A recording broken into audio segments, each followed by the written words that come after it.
Bueno, bueno, bueno. Hola, TonyaLe. I'm an inspirational psychic medium, and it is the flower full moon. Yay! How's everybody today? Sorry, I'm running a few minutes late. Just got off work. It's been a long week, but I'm on a long weekend.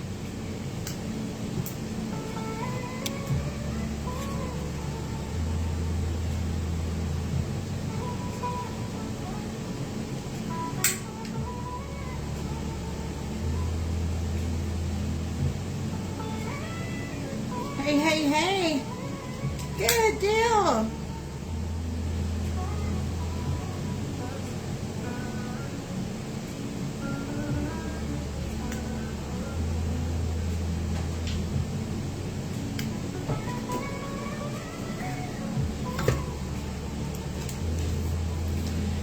I'll let some people come in.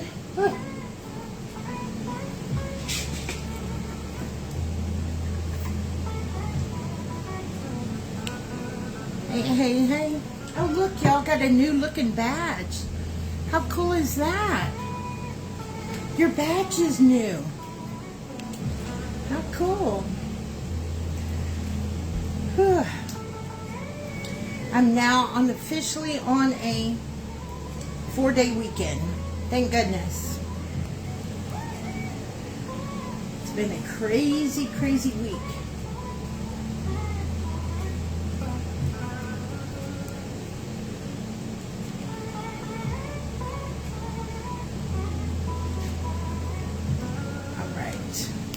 I'm going to share out a little bit while you guys come in. Please say hi. If you can, please share out. I greatly appreciate it.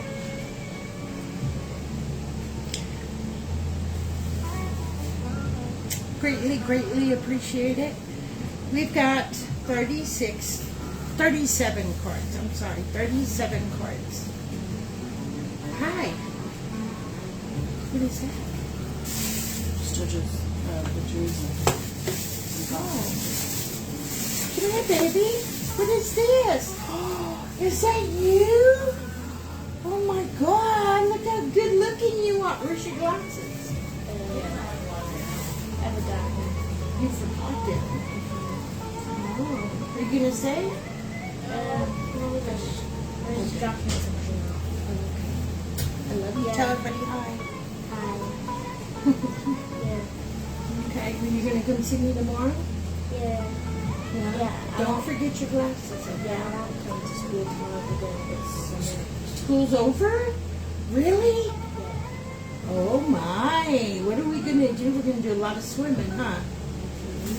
Got a very nice picture. Okay, I love you. Let me kiss your cheek. You be good, okay? Okay, and tell your mama I said thank you, okay? Oh, she's so sweet. Okay. Sorry about that. She's so kind. Crystal? Hang on 1 second.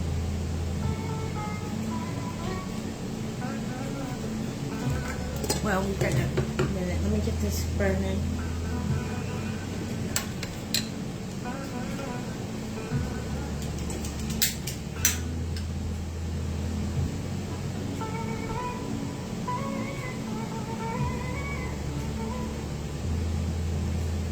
Girls, come on.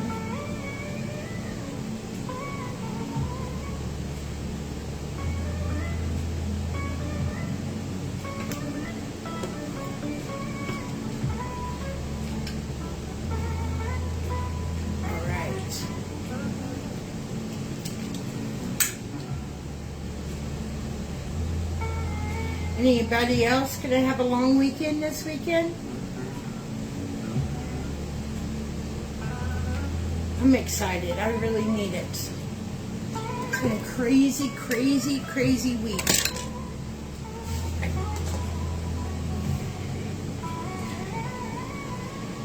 All right. let me share out real quick because I haven't shared out. Guys, if you could kind of greatly appreciate it if you shared out. That would be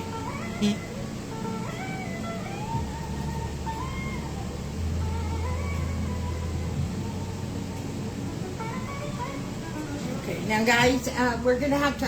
Hey! We're gonna have to work with Peggy because. Hang on. Hey, Crystal. What? Did y'all talk about tomorrow? I mean, you can just text me later, but Yeah. I don't know what you're talking about. No, I meant you two. Yeah. About what?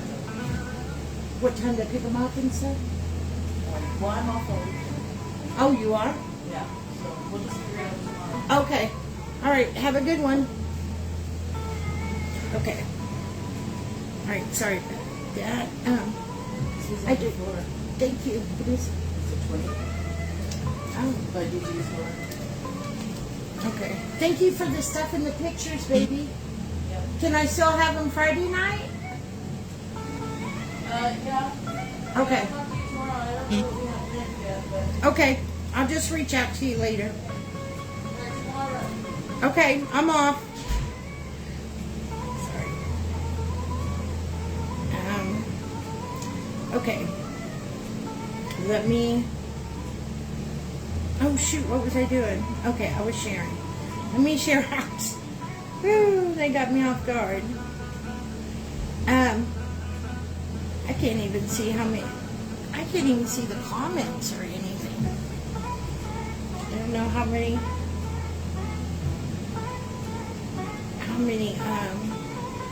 people are on here, but that's okay. I don't need to know that. Just as long as I can see the comments, that's all that's important. We're gonna have to work with Miss Peggy because she's having Facebook is acting a little weird, and it sometimes takes the comments away. So everybody just be patient. All right, let me just share it out real quick. And then I want to give you guys an update on DJ.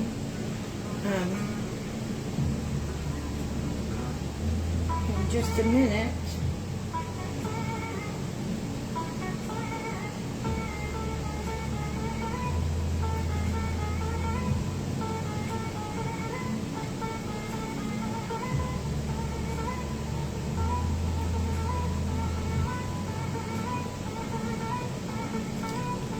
That music is so awesome.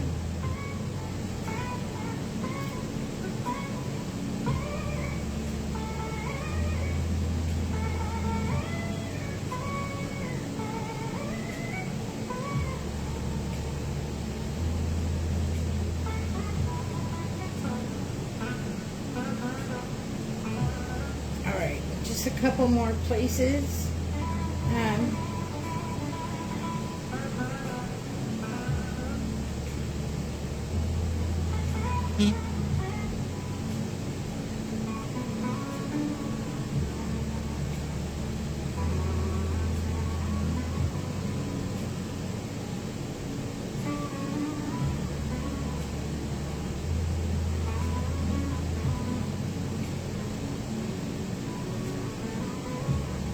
Okay.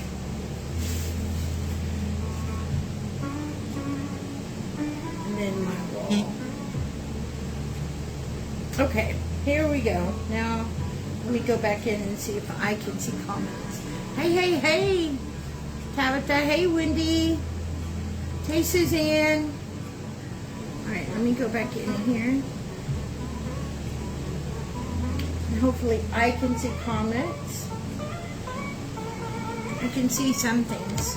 All right, I've taken a picture of this, and I'll post at the end of the live like I've been doing. And then on my personal page, I will post about, I'll go outside and take a picture of the moon.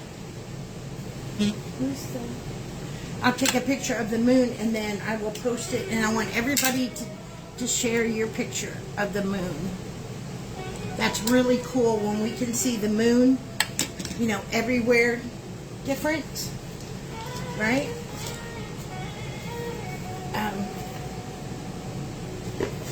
I've got my cards. It's almost ready to start burning. To kind of let you guys know, as we're letting some people come in, I did take DJ. I was live Monday, and I had to step away because DJ fell at work and was taken to the hospital by ambulance. And apparently, I took him to his pediatrician because it's the same doctor. He can see him until he's 21, and that's the only doctor he's ever seen. And it was kind of a shame at the hospital, I'm not going to lie, because they just treated him like he was a drug addict. And that's what all kids are doing now. They're going out and they're taking these drugs, and this is how they act. And I was like, you don't understand, that's not my son. And the doctor was a real asshole. He was like,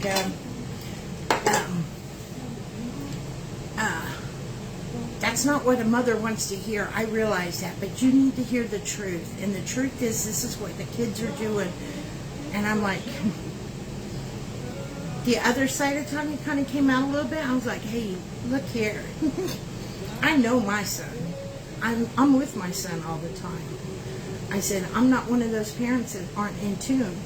And I said, to be honest, I don't give a fuck what you think. I know my son. All the tests that you've given have come back negative. And then you're going to tell me, but, you know, we can't test for everything. You're a freaking hospital. How can you not test for everything, right? And, oh my. And I didn't grab my other thing. Anyway, he was an ass. And, you don't really get to pick your ER doctor, right? They gave him some kind of antibiotic medicine because he was feeling bad before he went to work. And it was so strong, it had him almost passing out and feeling sick all over again. So I had him not take that. And he got something else that he's been, you know, taken before. We're going to have to do some EKG, or not EKGs, what are they called? Where they check for the brainwave activities. They did a CT scan, but that's only going to show like tumors or things of that nature. It's not going to show any like the brain stuff. The doctor was like, it sounds like seizures. And the one manager that I did speak with, held DJ, said that, you know, he had seizures and that's what it looked like to him. You know, we have to be kind of really have our prayers for DJ because, you know, DJ has lupus like his father. That's how we found out that my husband even had lupus. And those of you that know my story know that my husband, lupus attacked him and it went for his liver because it was his weakest organ because he was a drinker, you know, and needless to say, I don't think that's a cause, but, you know, we've got to do some testing for that as well. So there's some things going on. He's not going to go to work until, you know, Sunday, and then he can only work 8 hours instead of these long double shifts that he's been working. He can't work those for a while, which I'm okay with. You know, I don't really like him, work them anyway, but, you know, he's very sad because he's trying to save up for a car, and, you know, his birthday's coming up, and he's already losing a week because he goes to camp. Now, the church was really nice. They did some, they raised some money amongst the people at the church from in the kitchen that we work with and got him a cake. That was really nice. I did post about And I got a couple people to reply for the fundraiser for him, and I'm very grateful for that. And I don't expect anybody to do anything. I really don't. But, you know, I can post that again if anybody's interested, but I hate begging or, you know, hey, you know, will you give me this, give me that? No, I just don't like it. It's not my thing. But, because I did a separate pool from him, just for him. But he's sad, but he'll be okay. You know, because, you know, he's DJ. It was a very scary, and I just slept. I didn't even sleep hardly. I slept a couple hours, and I just watched him all night. And then he felt bad the next night, so I did the same thing. So you know, I was late to work this morning, and you know, I told my job, and they're really great people, so I'm blessed. You know, Friday I got the news about my heart being damaged, and then we did that on Monday, and it's just really a lot. But that's okay. That's what happens, right? We have to expect that it's going to be a lot. And just because it's a lot doesn't mean it conquers or it overtakes us, right? It's okay that it's a lot. Do we want it to be a lot? No. We'd much rather it be something smaller, of course. Who wouldn't? But it's not, and that's what it is, right? So if we could just, you know, I'm not going to beg people for money. I'm just so, even when I do readings, I'm just so sick of having to ask for shares. I'm sick of asking to donate. I'm sick of asking to book. I'm just tired of asking at this point in time and all this long that I've been on live.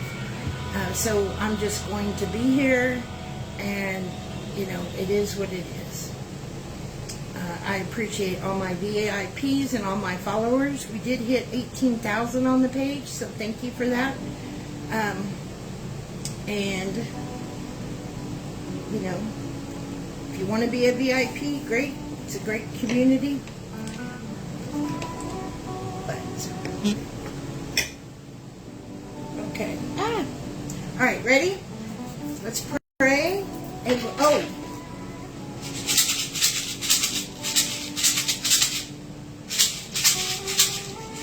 I'm going to practice with this. I'm going to practice with the drum with it. I'm really excited. All right, let's pray and get started.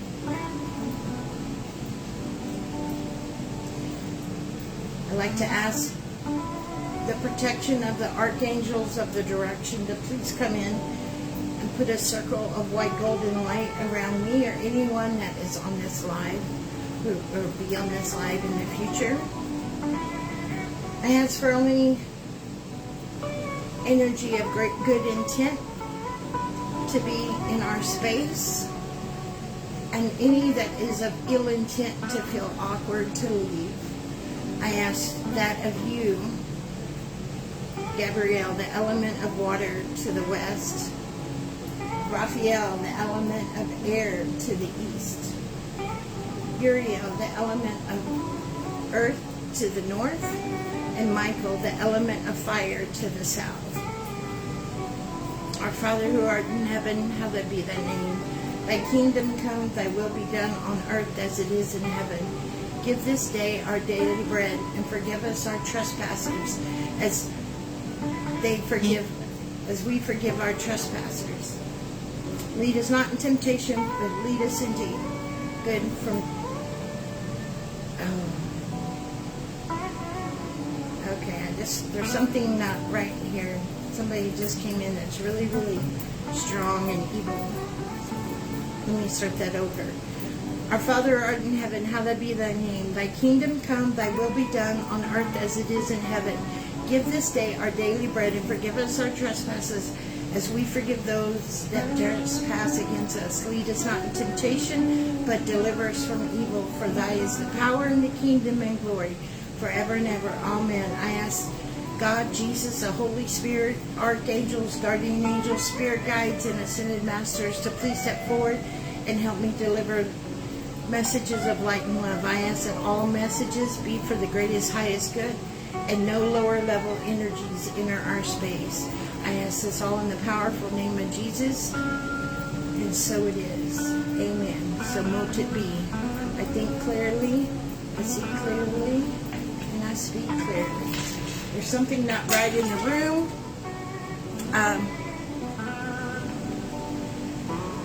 Something's not right in the room. I guess I'll see it when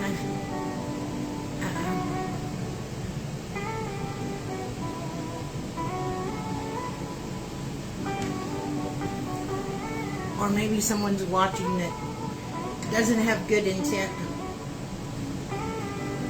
That always happens. But I just felt it very strong. Okay, so how does this work?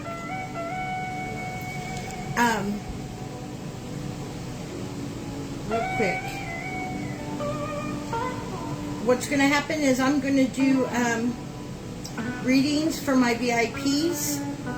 If you're not a VIP, you do have a little bit of time to go join and then come back and get your free card. And then I've got 37 cards here on the table. And it's completely free, 37 cards for the collective. And this includes a message from your loved ones. It also includes love. And we've got Jesus, Mary, the angels, the butterflies, the unicorns, the shamans, a crystal to work with, and lots of others.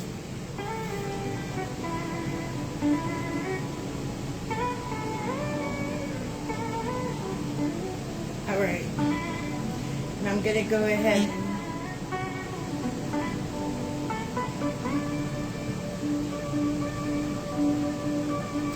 oh, okay. Well, see, I knew something came in. We got something in the comments. After I do the readings for the VIPs, we're going to burn the bay leaves. We'll do that together, and then we'll do this. Okay? Well, I'm glad you're watching.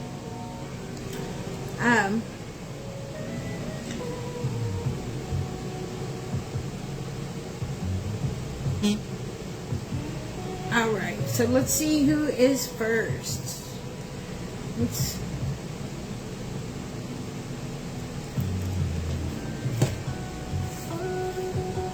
Hey, Pat. Okay, okay, here we go. So, first up we got Connie, Lisa, and Renee. Connie, Lisa, Renee. We're going to start there. And then I'll go back and I'll look and see who's after that. But I'm only going to call out 3 people at a time. Connie, Lisa, and Renee. And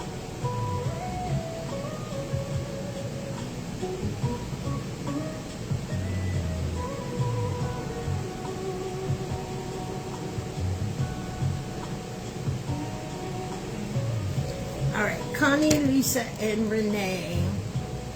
Hey, Kathy. All right, Miss Connie, what do we have for you, Miss Connie? Let's get these.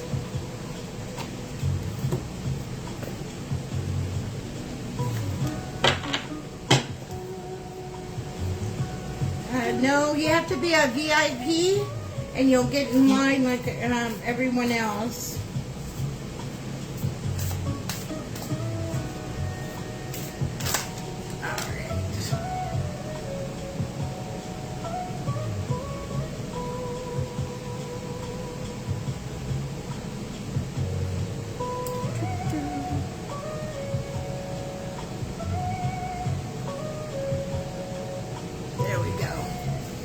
Take that. away.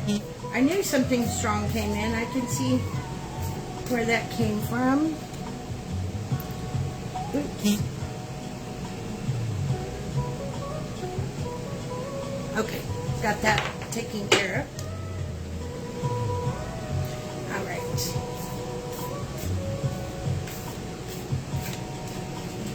Miss Connie, what do we have for you?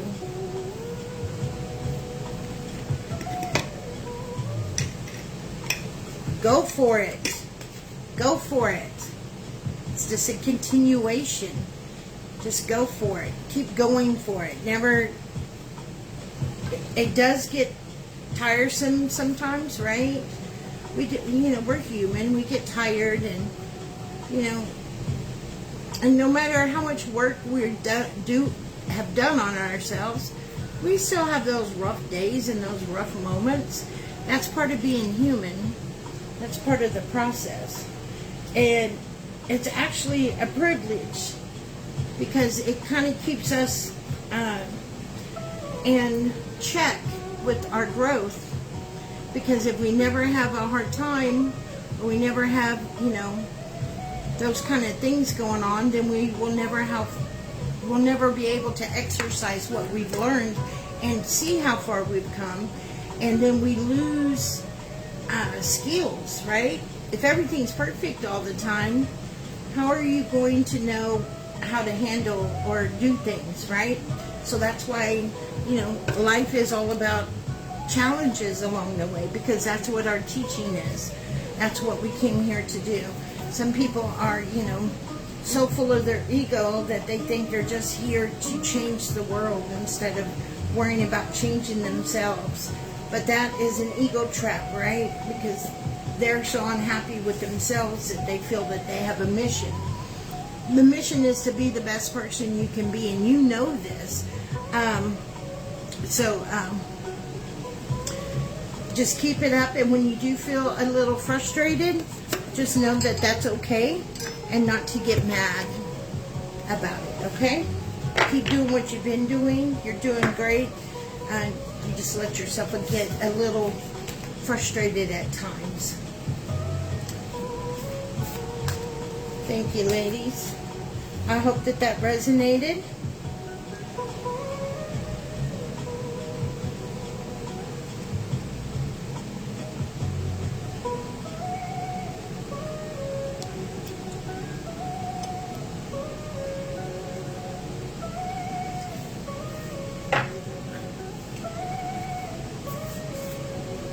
All right.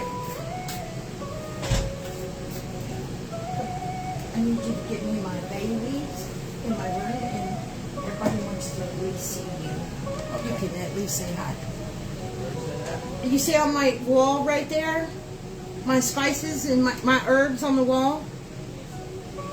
There's a little jar right there. Okay. Thank you. Okay, and here he is, guys. He can. Yeah. Everybody's praying for you. Thank y'all. Thank y'all. Y'all be safe. Thank you, baby. Love you. All right. So, Lisa, right? Where's my thing?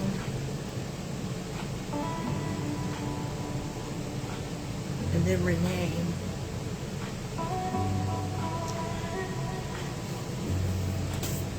All right.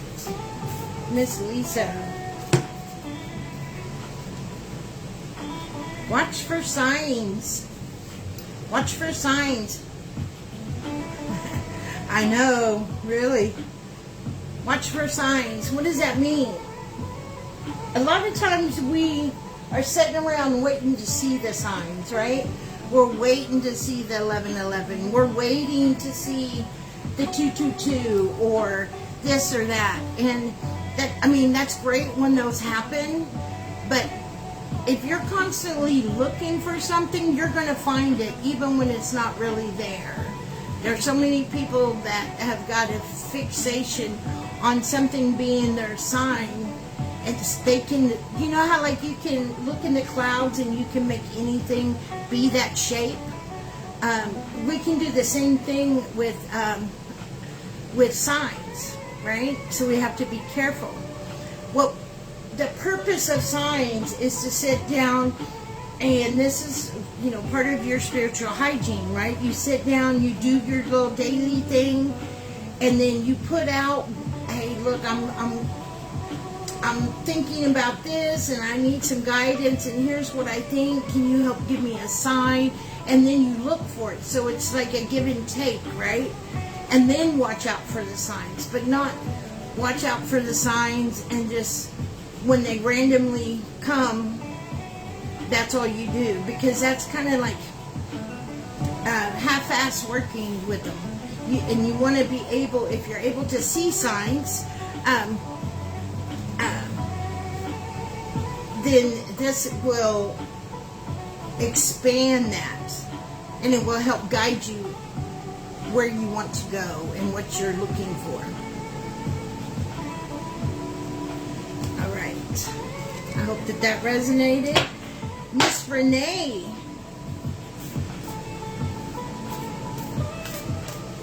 Okay, then you need to ask for a sign, and then after you ask for it, you have to be hyper vigilant and paying attention, and then watch for the signs,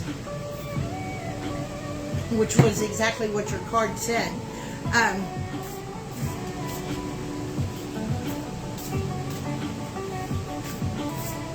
All right, Miss Renee. I've got 37 cards that are complimentary that I'll do for everyone. Right now I'm reading for my VIPs, but I have 37 complimentary cards, so stick around. Make time for self-love. Make time for self-love, Miss Renee. Make time for self-love. Make time for yourself. And, you know, for you, life is work, right? I mean, your life is integrated with your work. But that doesn't mean that we can't take some separate time to take care of ourselves, to do nice things for ourselves, right? We can still do that. It might not be ideal right now, but we can still do it. And that's important that you do that. So that way, you know, you don't get burned out. Because you get burned out quite a bit at what you do. And it's not because, I mean, the work is hard, don't get me wrong, but it's burnout mainly because you don't self-love on yourself. You're too busy all the time.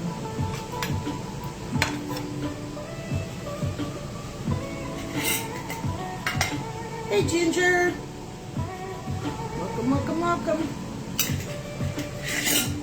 All right. Now we have Suzanne. I'm sorry, Peggy, Suzanne, Terry. Peggy, Suzanne, and Terry.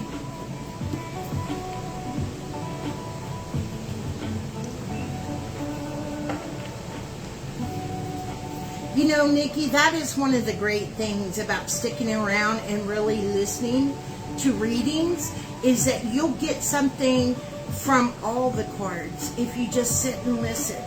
And the ones that are really for you will start tugging at your soul strings, right? And this allows us to know that that's for us too. And that's great, right? Because, you know, that's why I really love the collective reading, because it's set up like that. But smart people sit back and listen and watch.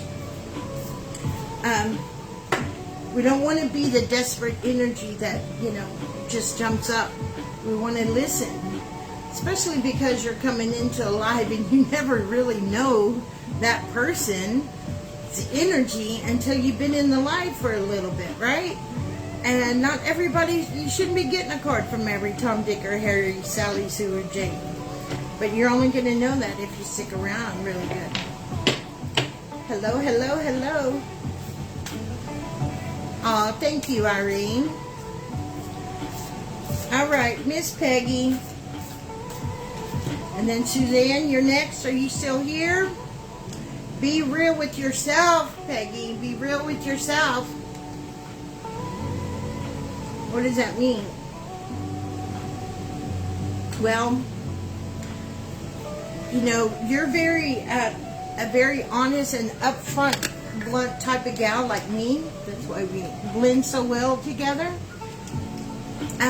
But we must be that for ourselves as well. Okay? We must be that for ourselves.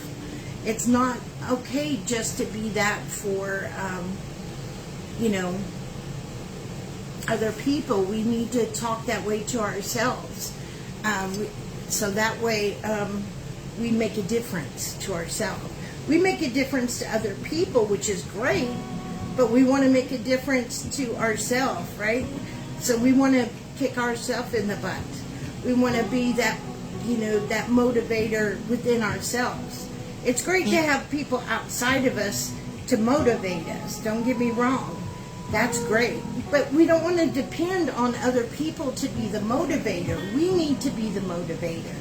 And that people outside of us are just an addition to, but not the sole motivator. So that's what Spirit wants me to tell you. I hope that resonated.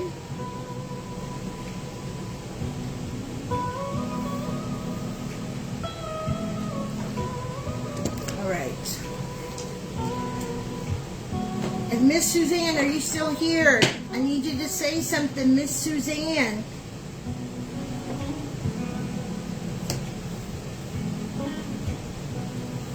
Oh, yeah. Because they think that that's the normal. A real palm reader will ask you give me a picture of your dominant hand. But to be honest, reading palms is cool. There's nothing wrong with it. But you're not going to get that much from it because it's kind of black and white.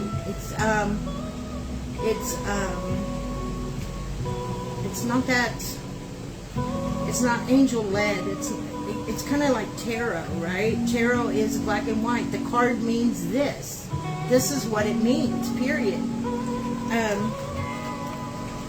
And where angelic stuff could, you know, I could pull a card and it's going to mean one thing to you, but if I pull it for someone else, it could mean something totally different, right?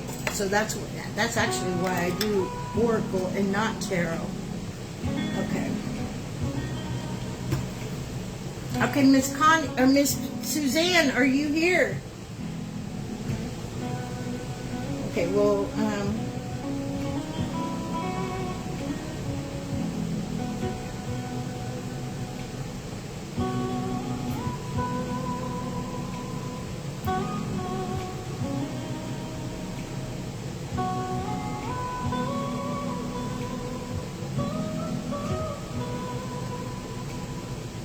all right, I tagged her. Okay. Oh, yeah. No, that's TikTok, my love. You can TikTok. You can tap away at the screen. Here, you can only hit the likes and loves for like maybe 10 seconds or so, and then you have to stop and wait. All right, we'll go to the next name and give her a chance to come in. She may have left for the night, and if you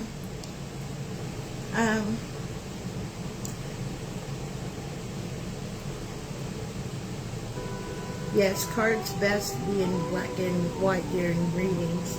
Yeah, and see, that's not, you know, if that card means something one way for somebody, then, you know, I don't know. That's just the way I do it. Anyway. Okay.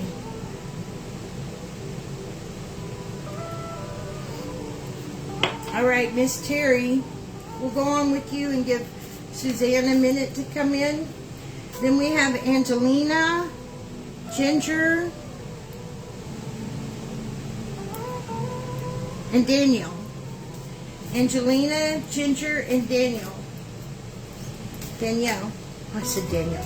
Danielle. And there's others on the list. I just don't have them on my thing right now. Here we go. Let's see. Facebook's been so weird. All right. All right. Miss Terry. Miss Terry. Be proud of yourself. Be proud of yourself. It's one thing to talk about being proud of yourself, right? When we're proud of ourselves, then we tell ourselves, right? We're looking in the mirror and saying, baby, I am so fucking proud of you. You're doing awesome. We're doing that direct conversation.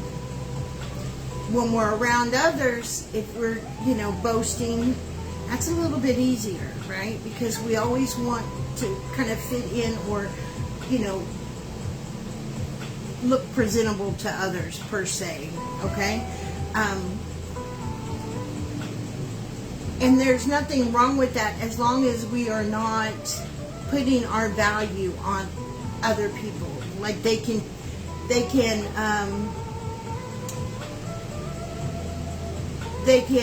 change our value or our worth, right? We have to have some sense of caring what other people think of you to maintain order. Okay, so everybody that talks about, I don't give a fuck what anybody says about me, and that are just so proud of that, that's true to an extent, but we have to have a little bit of a checkpoint of, society order. Now, is what the society is now, is that what it should be? Depends on what society it is, right? But the society in which you create around you is what this is referring to, right? So we never want to get to where we're trying to please others, but we also want to be respectful as well. So of course there's that balance, and you do very good at this. But it's the consistency of talking to yourself that way that needs. Y'all are going to hear a lot because of what my spirit guides have been telling me, is that we as a collective need to really work on talking to ourselves. Why? Because there's going to come a time pretty soon where you're going to be talking to yourself because you're not going to have other people to talk to. So I hope that helps and resonates. Miss Angelina. Miss Angelina.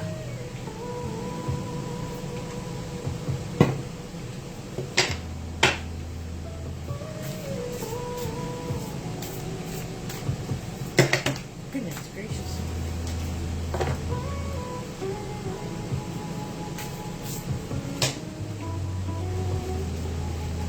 Miss Angelina, shadow work. Shadow work. And you don't have to always go to somebody to do shadow work. This is very true. But, and I'm going to say this with a big but, if we are dealing with true, like deep tissue trauma, then we need to have somebody. Okay? If it's surface trauma, it's like this. Think of this. You wouldn't go to a heart doctor. I'm sorry. You wouldn't go to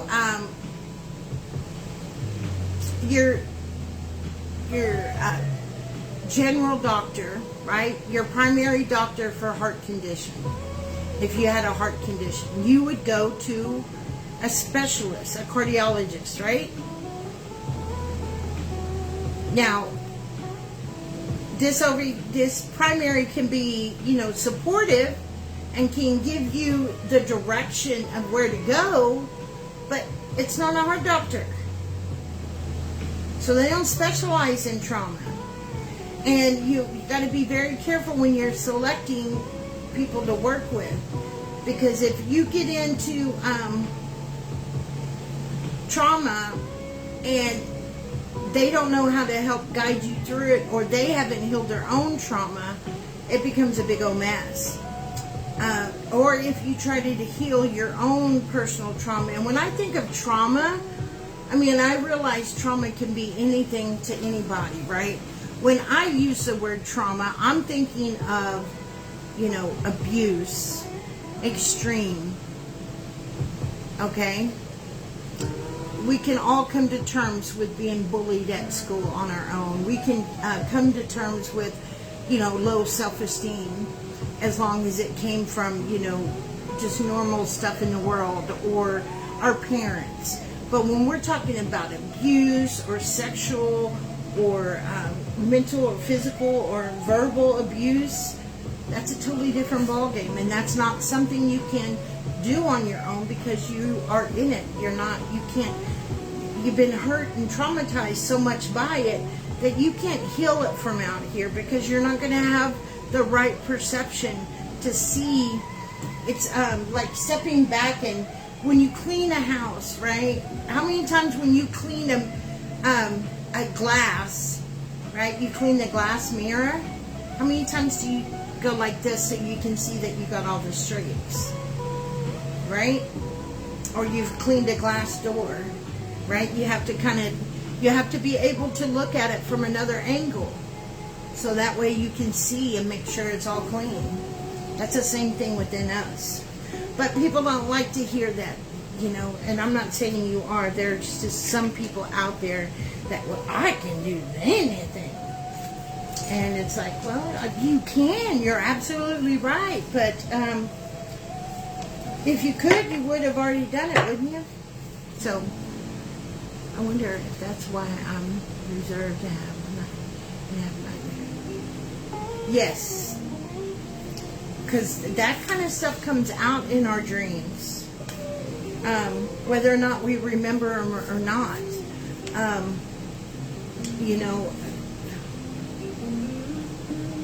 Our unconscious has to release, and there can be something that happens throughout your day, or something that you remember that you don't know that you remember, but your unconscious remembers, or your subconscious remembers, right? And then it'll play it back in dream time, because that's the state in which it can play. And then what it does during that time is program you to control you throughout your day when you are awake. So please check that out. Get with somebody. I do that work, but there's a lot of great people out here to do the work. I'm not telling you to do that work to sell myself. Either you're led to do work with me or you're not. I'm not here to sell myself. But I will tell you that you should find someone. And just be careful when you do, okay? I'm a great one to work with. Don't get me wrong. I'm top of the line. But I'm not going to try to sell myself,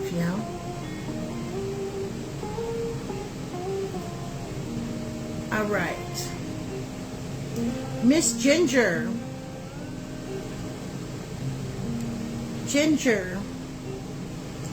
And then Danielle. Danielle. Why do I keep calling you Daniel? Oh, well, they're backwards. I said them backwards. I'm sorry. Ooh, Sadie's in the house. Hello, my love.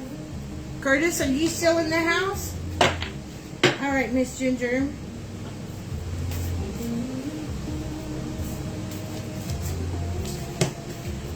Miss Ginger. Slow it down, my love. Slow it down. Meaning,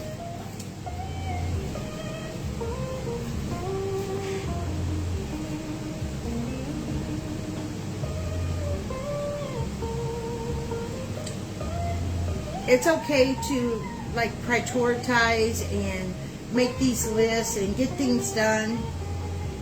It's really good to stay focused like that, and so by no means am I saying stop that in any way, shape, or form, but we also have to have those moments within the day where we are doing our spiritual hygiene to take care of ourselves. See, spiritual hygiene is a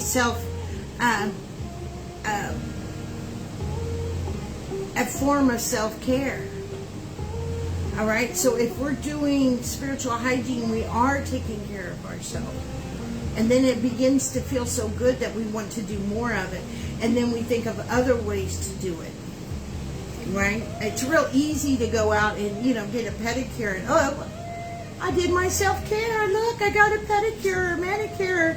Oh, look, I got my hair cut. I did some self-care today. And then, I mean, yes, that's nice that you did that for yourself. But it goes deeper than that. That's so superficial.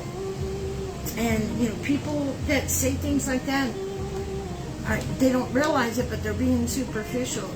Self-care is that moment. It's that thoughtful time, just like you do with someone that you're in love with. And you make that nice meal, right? And then you roll the napkin a certain way, right? Or you light a certain candle, or you do the napkin, you do every little touch up, right? Because you want it to be really beautiful for him or her. But it's doing that to yourself, right? So, in essence, you would, make your meal like that. But see, I'm not going to make my meal like that because it's just me eating. Why am I going to do all that for me? Well, because you're worth it. You're worth it just as much as the person that you're trying to do for.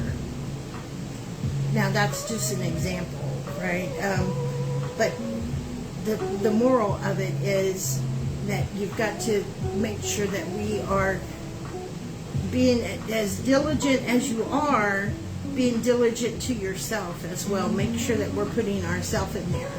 I feel like you are very organized. Please let me know if I'm right. But you're not organized for yourself. And that's what Spirit is telling me.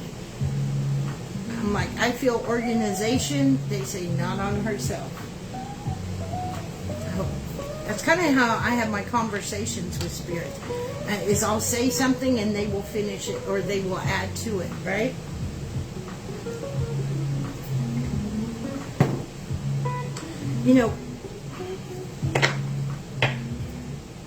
For most people, that person in your head is kind of like your enemy, right? Oh, that's good. Very spot on. Oh, you're so sweet, Curtis. I try to be organized, but spread myself thin. Yep. Because you don't have yourself in there. And if you have yourself in there, then you know that you don't have as much time as you say you do. And then you start either delegating or getting rid of the things that aren't that important. It goes down the list. I mean, not that they don't have to get done, but they will get, they will not be as prioritized, right?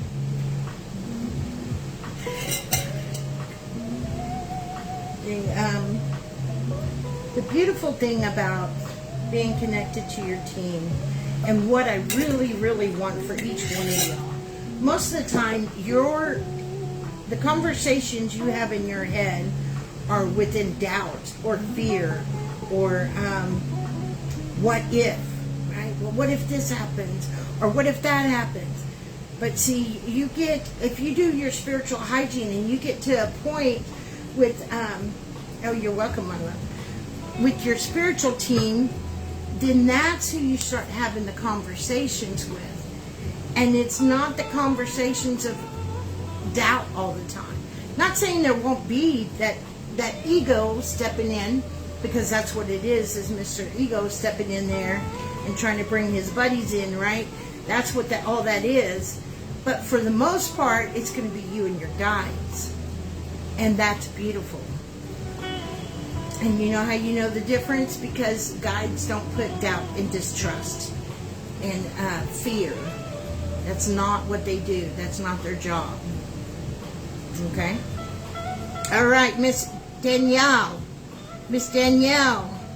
And then we have Sadie and Curtis and Kathy and Ann. Last call for VIPs. If you're a VIP in the house, you need to say something if you want to get your reading. All right, Miss Danielle. I'm so happy you're here, Danielle. Danielle hardly is ever here. Bless her heart. All right.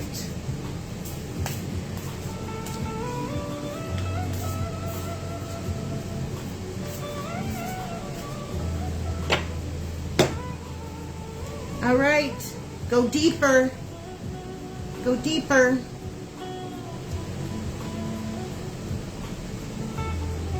Top of things is great, but we got to go deeper. Surface level is good.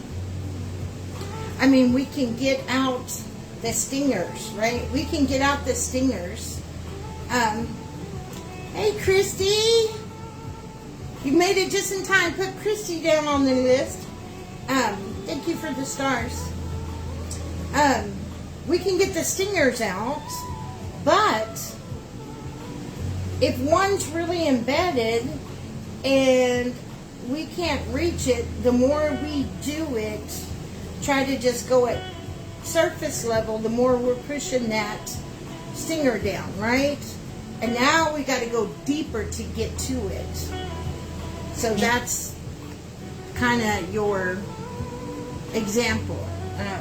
You've done a lot of stingers. You've gotten a lot of stingers out. I think the porcupine does 50 little splitty things, right? Just little pointy things. So you've done most of them, but some of those stingers you were such in a hurry to get out that you pulled it out incorrectly, and there's still part of that stinger there. And so it's wanting you to just go deeper.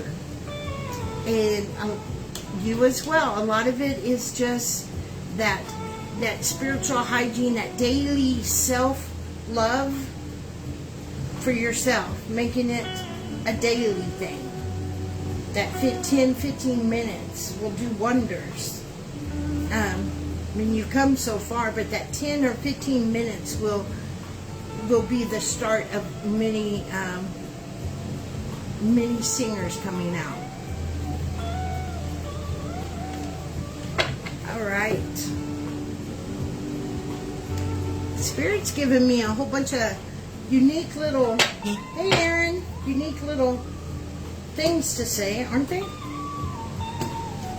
Unique little examples. All right. You're welcome, my love, and I'm so grateful that you're here. All right, Miss Sadie, are you still here? Curtis and Kathy. Then we got Ann and Christy and Aaron.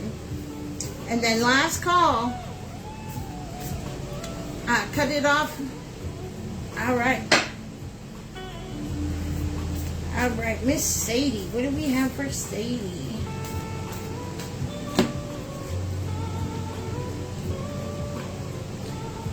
Take the lead. Take the lead. No more following behind. You have to step in front. Which, you are, you can be dominant, so you don't have a problem with taking the lead. But see, when we step in to take the lead, we have to stay in the lead. We can't come so far in our leadership with our own life to turn around and give that leadership to someone else.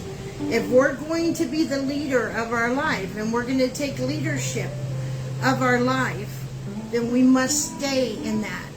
And that means whoever comes in that vibration will not only honor that, that will be one thing that is very, they're very happy to support. The whole idea of, you know, the man has to be the domineering one. Really, you know, a true good relationship doesn't need either one of them to be domineering. Yes, there's some things that a wife does and there's some things that a husband does. Yes, that's very true. But domination over the other is the whole reason why there's issues. Because, and yes, I know it's written in the book, but not everything in that book is legit. And I don't believe that that is legit. I believe that we should be very much in control of our own life and take accountability for our own life, whether it turns out good or it turns out shitty. It's on us, right? Not because of someone else. And so it's your turn to take lead, but this time you have to stay in the lead and allow yourself to be honored and respected for that. And anyone that doesn't isn't for you. All right. It's nice and deep. Woo! Mr. Curtis.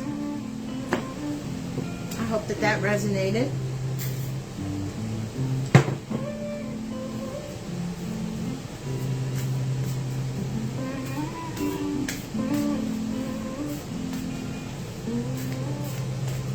Mr. Curtis. Emotions are running high. Oh, thank you. I'm glad. Thank you, Sadie. And I'm so grateful you're here too, because you're not here very often either. I'm very grateful Tabitha's here. She hasn't returned as VIP yet, but I'm glad she's here. She is my bubbly energy angel. She's my bubbly angel. Emotions are running high.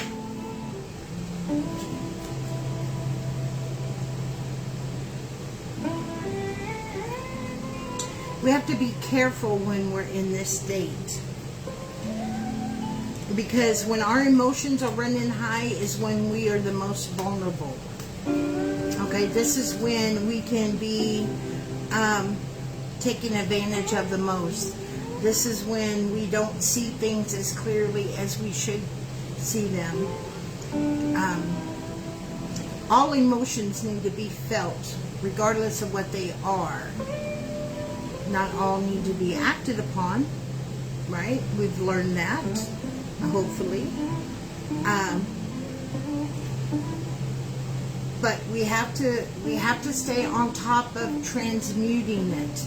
In other words, letting it go. Transmuting is just a really cool little spiritual word, but it actually just means letting it go. Allowing ourselves to feel it and then releasing it, letting it go. Not letting it stay stirred up in here. Because if we don't, then only so many emotions can fit in there, and then pretty soon they're up to here, and they're just going to, because they're too high, right? Your emotions need to stay here, and then we work with them, and then we release them. They don't need to be up to here, because what's coming out next?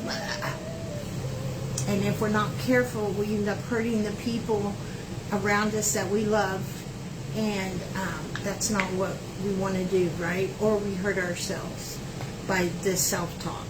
So Spirit's telling you to deal with an emotion is to face it and accept it. And if you're not sure how to transmute it, then you need to write it down. There's many tools that that you've been given, and now it's time to apply those tools. I hope that resonated. Miss Kathy. All right, thank you, Peggy. Okay. All right, this is going to be our last little load on here because we're about to do some bay leaves. Don't y'all leave me. I'm glad I can't. I don't even see how many's in the room. But you know what? It doesn't matter. I got the ones. I got people here that love me and support me. That's all that matters. Oh, you're welcome, my love. Hey, Kathy.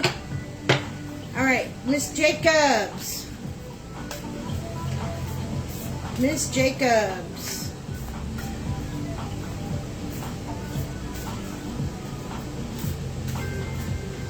Good, good, good. I can't see. Let your fears dissolve, Miss Jacobs. Let your fears dissolve.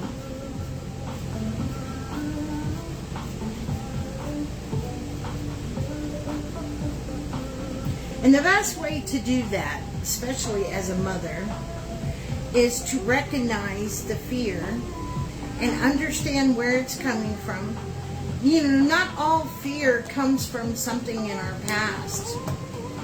Most do. I'm not going to lie. Most of them do. But not all of them. We live in a very crazy world, right? And so crazy things can happen, and it can cause us to think crazy things. I mean, I was like, oh my God, did somebody drug DJ? Did you put black magic on him? I mean, what? My mind's racing. You should have seen what I was looking at, and it was not my son. The normal DJ. So whenever we see that something's happening with our child that we know is hurting them, our job is to fix it. Or even if it's a family member or a loved one, right? Our job, we feel that because we've done that motherly role, that it's our job to fix things. But it's not our job to fix things. It's our job to be there. And if we're having fears or doubts or concerns about things, we need to be able to express them. And if sometimes you can't express it to the individual, you need to express it in a journal or have a confidant, or you need to say it out loud. So that, because if you don't, legitimate concerns can turn into fears. And then sometimes fears come in, and if we don't, look at them legitimately and give them the proper attention and release, then they become bigger and bigger and bigger. Okay? Miss Ann. Yep, we're about to do the burning of the bay leaves, and then we got 37 cards, so don't go anywhere. This is a collective reading for everyone. I hope that helped and resonated, because I know you like to turn things off and not say things, but Spirit doesn't want you to do that. All right, let me go back to my... Okay.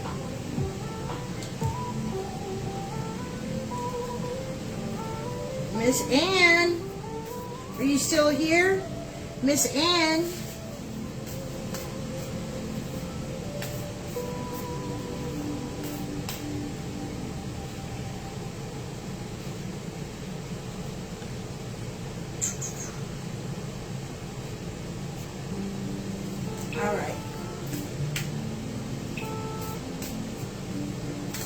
thank you, Kathy, for sharing that. All right, good. I'm glad, my love. All right, Miss Ann. Intuition. That's a really cool looking, very nice card there. What does that mean? That means, you know, intuition isn't just any gut feel. Okay? We have to learn to balance and understand, one, what does it feel like? Two, where is it coming from? And three, how does it sound? These are very important things to know what's happening. Because if you don't, yes, your intuition can lead you to right decisions, but they can also lead you into wrong decisions. Or they can not make the impression that they need to make because you're not in tune with them. And then you go out and you do something even though you kind of felt like you shouldn't. And then you find out later, you know, that that's a bad thing. And you're like, oh shit, I knew that. I knew not to do that or go there or whatever. But that's why, because we're not listening to those three things. So it's very important to get in tune with your intuition, spirit state, because you have a very good one. And remember, intuition is just the stoplight. It's the discernment that ultimately matters. Okay? So the intuition gets our attention, and the discernment is what, you know.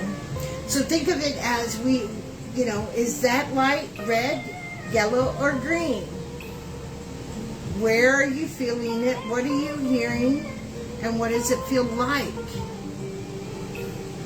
Everything in the power of three, my love. So, start, I'm going to be posting some stuff in the group. I've got the big group, the spiritual collective. I've got 37,000 in that group, and it's starting to grow. And I've got some information I post every day, twice a day in there about stuff. But I'm going to do that thing for a week. And so intuition is going to be the first thing I start with. I'm trying to balance and knowing when it's not my ego. Yep, there you go. And I will tell you, because, we think that all messages... Remember, you can deliver any message in a negative way. No. I'm saying it wrong. You can deliver any message, any negative message, in a positive way. So it's not about the message, it's the delivery. Delivery is key. Okay? Delivery is really key. That's what you got to get in tune with. And delivery means how you're feeling, where you're feeling it, and what you're hearing. All right. Miss Christy, are you still here? Miss Christy. And then we have Miss Erin, and we're going to do the bay leaves, and then we're going to get on these 37 cards, because that's going to take me about 30 minutes to read all those cards.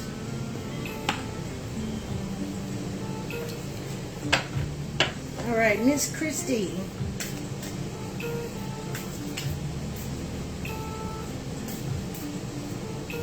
And then Miss Erin, and then we're done. We'll go on to the bay leaves.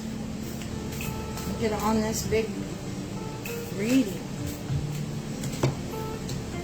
Miss Christine, release your blocks. Release your blocks. And when we think of blocks, what are we thinking of?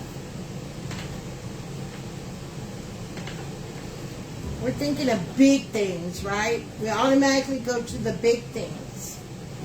And that can be very overwhelming. If we're looking at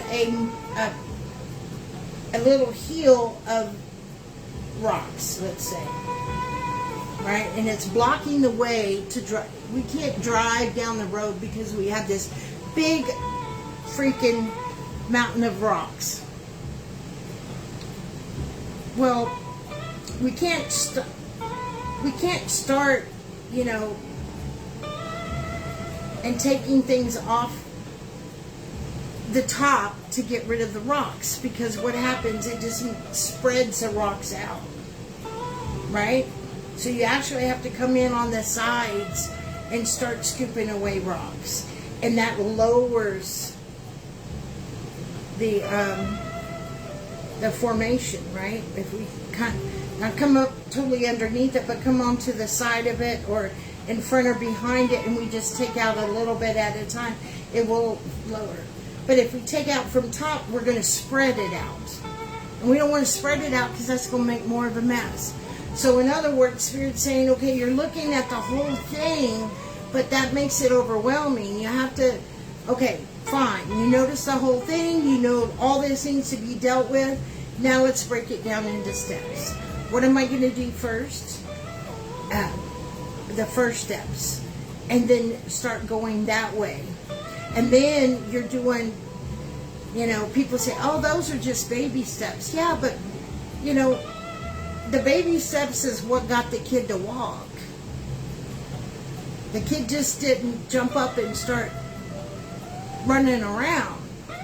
It was the baby steps that got the kid where it was able to walk and then run and then do a marathon.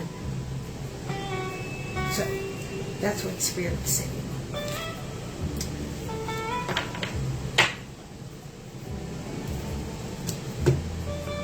You got to make sure your notifications are on, Cheryl.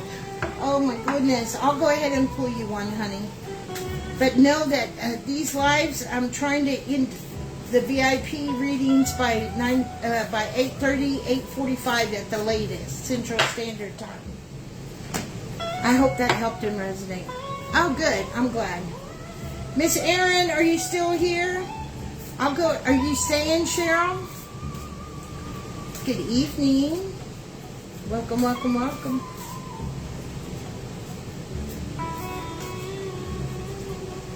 And if you can, go ahead and share out again. I'll go ahead and pull one for Cheryl. Okay, there's Erin. If everybody could go ahead and share out for me, because we're about to do the bay leaves, and then we're going to do the collective reading. Trust all will be well. Erin, trust all will be well. Trust is really an issue with you right now, and I understand why.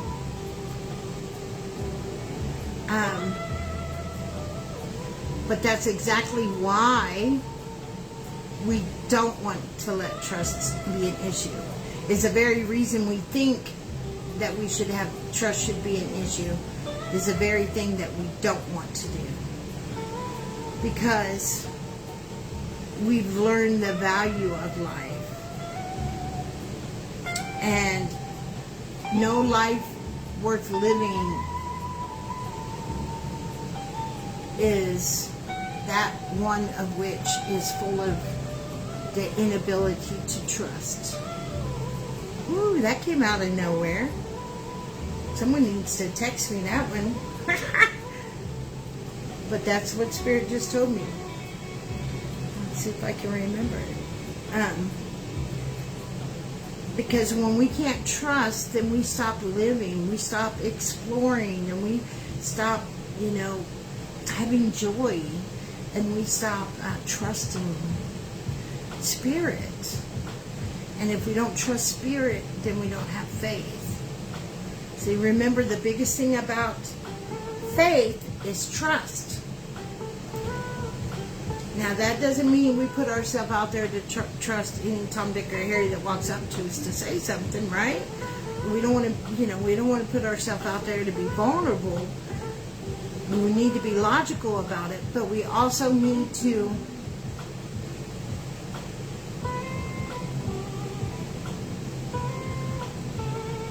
not be so quick to automatically go to the defense of no trust. Okay? You know, you're working really well with Spirit. I think that you were on a roll, and some of that might be my fault because I haven't really been on the ball on my end in the VIP stuff, but that's going to change now that school's out and so much has changed. But with you, you know, you need to stay on top of that spiritual hygiene.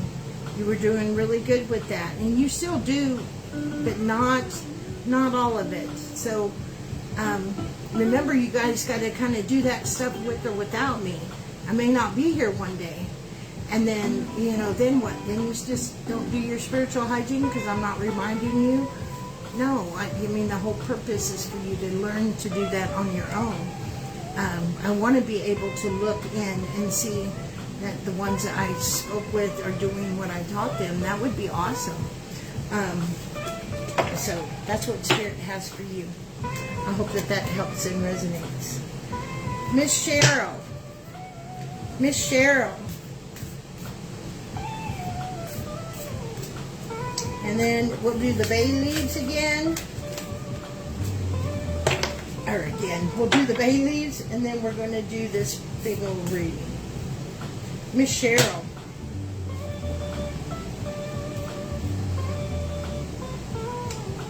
Mystery. Mystery.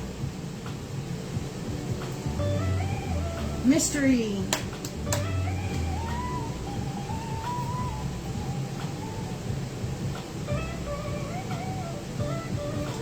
Now, who doesn't like a good mystery, right?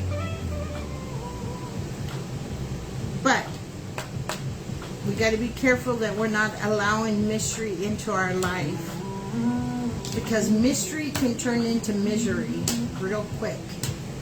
Okay, so we want to make sure that we are, you know, allowing the mystery to come in when it's worthy to come in, not just to come in because maybe we're bored or we want some action in our life, right? We want to make sure that the mystery that's coming in is something that we'll be able to get, right? What fun is it to watch a mystery movie and you don't get to figure out the movie? I mean, really, who likes that, right? It's like, shit, man, I hated the ending. Now I'll never know. So we got to, you know, we want to be careful what, in other words, Spirit's telling you to be careful what you're inviting into your space and your circle. And that, yes, it's okay to have a little bit of mystery with someone, but you need to be careful and not just be quick to jump on the exhilaration that mystery can bring. Okay? All right. Woo. It's a hot one over here. I got all this hair down. I should have brought my clip over. This is why you see me wear clips all the time, because this is a lot of hair. You're welcome, my dear. All right. So what we're going to do is we're going to do burning our bay leaves. This is probably the point where people, I hope you stay. Sometimes they just leave because they didn't get a card. Not really appreciating that there's 37 here. They have to have it directly for their name, right? When in reality, all the cards are for you anyway. That's the reality of it. But that's, our ego wants us to say the name. Say my name, and no one is around you. Okay. What we do here is I'm going to light it on fire. We're going to put it here. Now sometimes I will take a little bit of video just so I can have for later. What we're going to do is I'm going to say some things. You can say whatever you want to say to release. Okay? Whatever works for you is fine. But I do ask that you guys hit the little hearts and likes, so that way, ow, I just got that wax everywhere.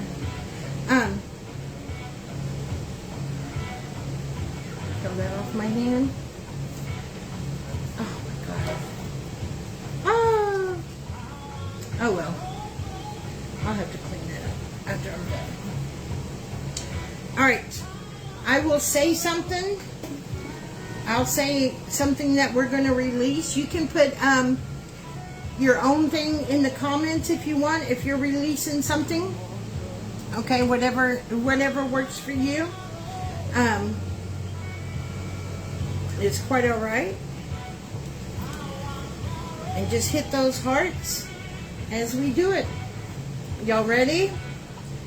First one I'm going to do is addiction. Because we have to be very careful with the addiction that's coming in. There's a lot of addiction coming in. And it's not just addiction to alcohol and drugs. It's, addiction to celebrity news, addiction to the news, addiction to gossip, addiction to just different things. I mean, multiple things. Food, addiction to dysfunction, addiction to,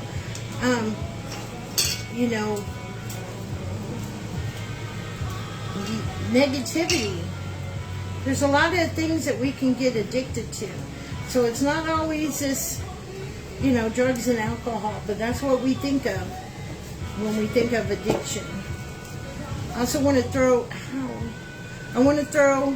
grief out on the table, because I know grief is a really big thing right now with people, because we are having more and more people come back with the pain and the decisions of the pokey poke, and a lot of people are feeling those consequences. A lot of people are losing their lives over it. So more and more grief is going around. I also want to do anger. We've got a lot of anger in the community. In the world, we have a lot of anger. Which you're right. There's nothing wrong with having that anger. Don't get me wrong. But we also have to release it. Remember, earlier we talked of, it's okay to have the emotion, but we have to be able to release it, because we can't stay angry at our foes. That's part of the reason why everything is still existing. Going to put out for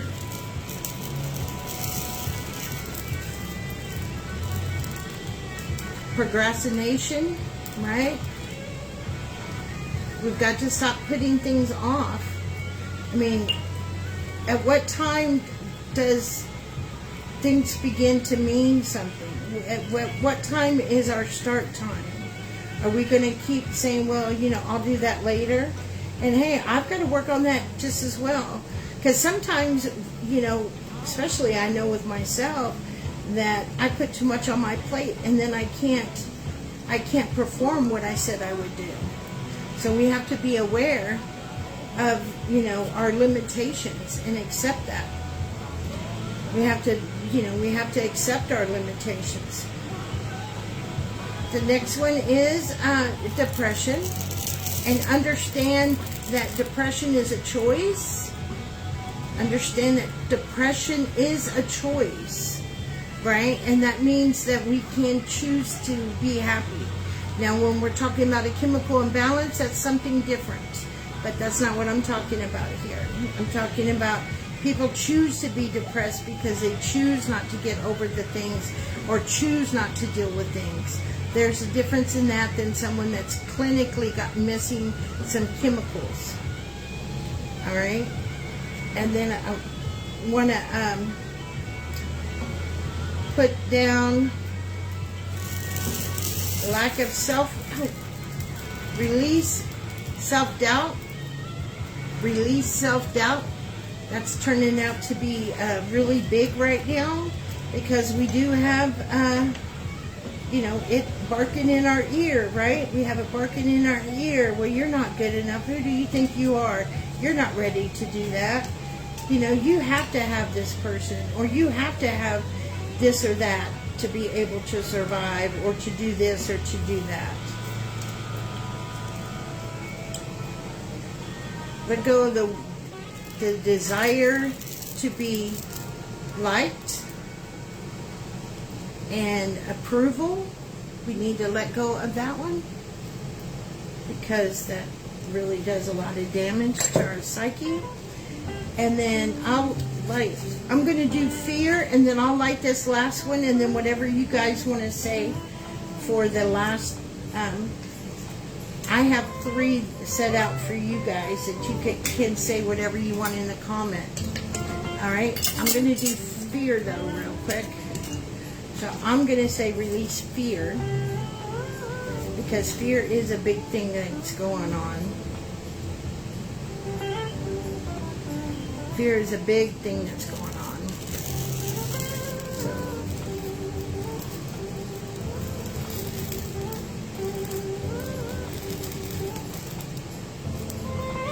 Alright. Y'all put it in the comments, whatever you want. What do you want to release? What are you looking to release? What are you looking to release? Remember, you got 3 days to plan it all. Then we've got to start taking action. What do you want to release? What is the thing that you can do within the next few weeks to take care of yourself and set yourself up for failure? Accept what you can and cannot do. Break it down. And lastly, here's your last one.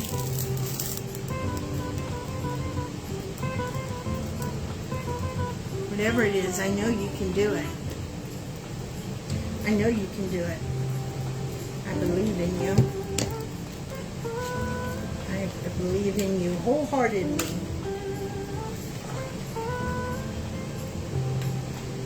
All right. Okay, and we have wax everywhere, but I just need to get it off the card. There we go. I'll get it off the table later. All right, guys, let's get, oh,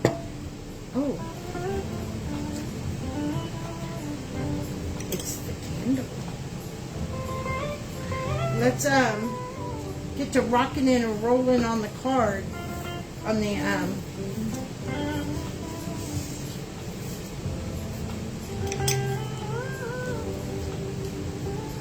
on the reading. Y'all ready?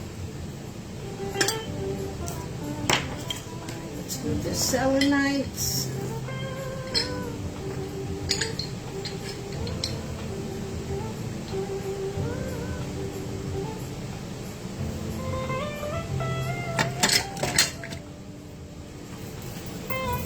Feather. And that's my beautiful thing you got me, Danielle, if you're still here. Beautiful thing Connie made us. Be practicing with the drums.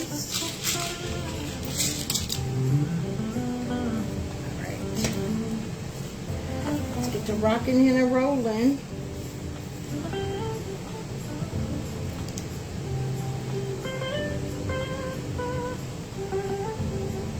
Put this wax back in the candle.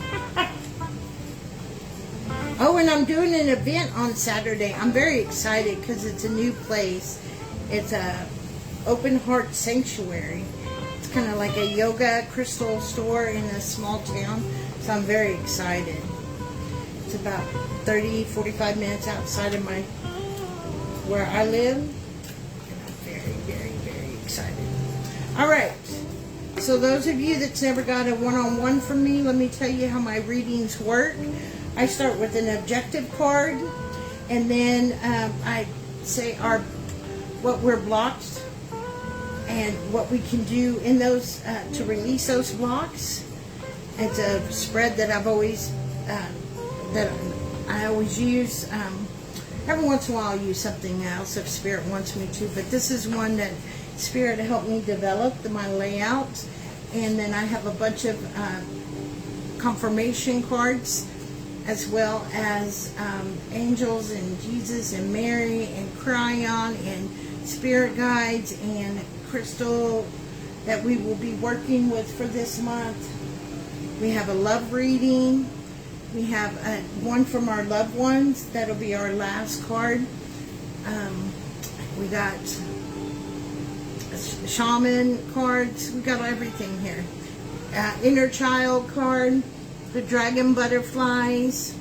So we got a little bit of everything. So ready? Let's go. All right. Our first card is, our faith. Faith. Yes, fairies are here too. Faith. Right now it's really important to have faith. And it's not the faith of a religion or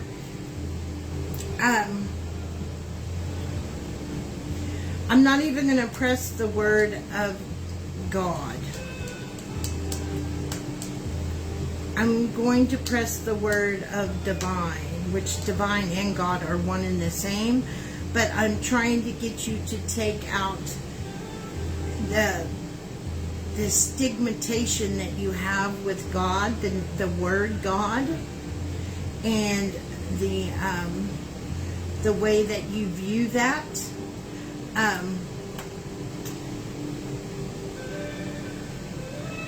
And when we think of divine, that's more acceptable, right? But in reality, it is God. But God doesn't care what you call it, as long as you call it.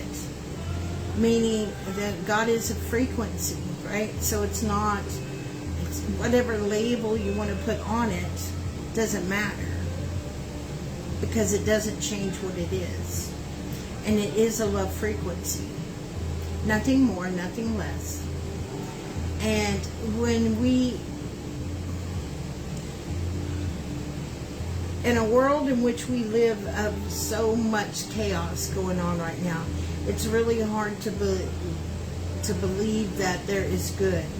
That's why it's very important to hold on to faith right now. Faith is very important right now, because it's in the faith that you know that things will be okay, right?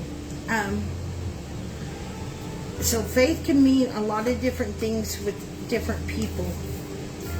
That's just the way it is, and that's okay. There's nothing wrong with it. Whatever it means to you.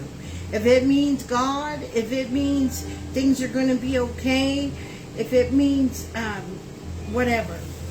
But as long as, of course, it's in a positive way, because if it's in a negative way, that's not faith. Okay?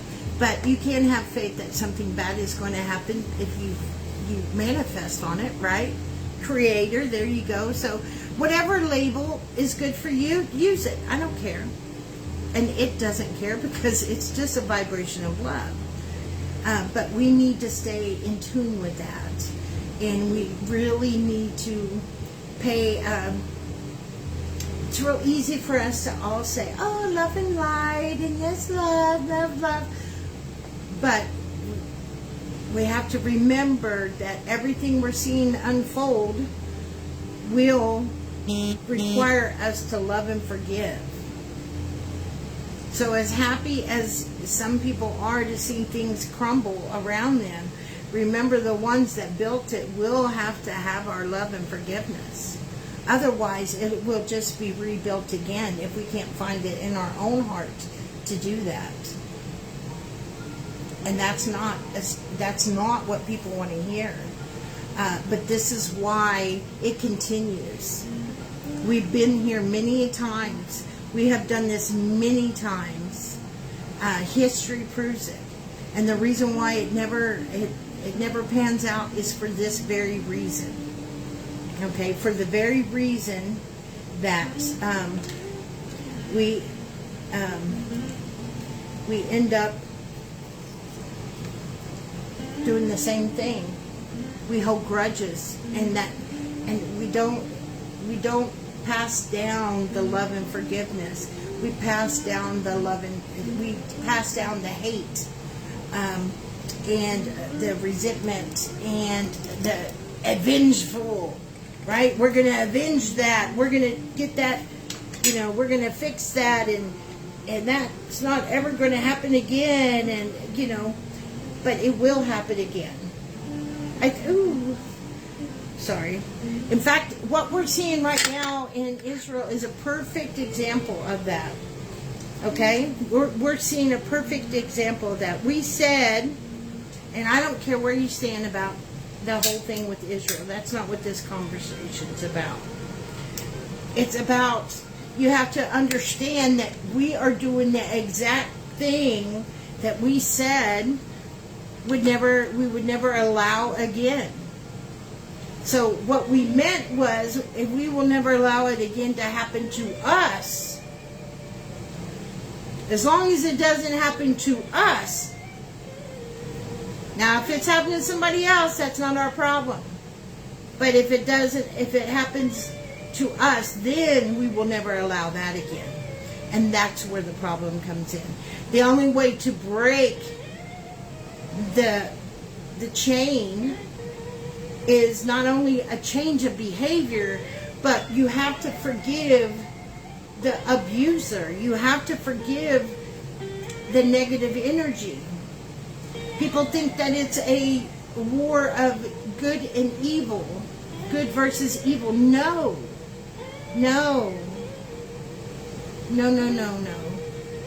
And the reason why it's important for you to understand that it's not a spiritual war over good and evil, it is energy.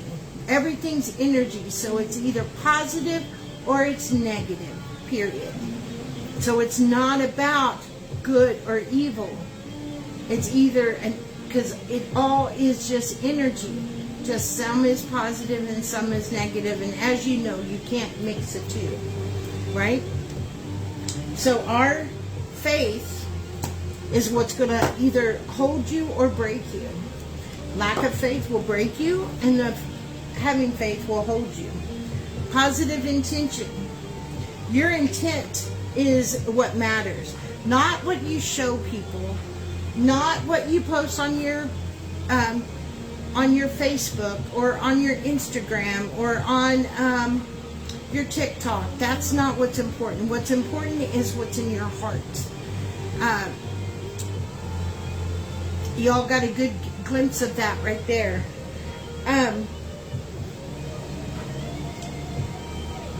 That video of Sean Diddy came out kicking his girlfriend like a dog across the hallway, pulling her by her head, throwing vases at her head, yanking her down. I mean, just treating her like a dog.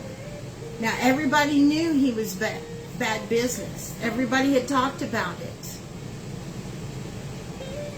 And when someone said, oh, this has happened to me, everybody automatically called her money hungry.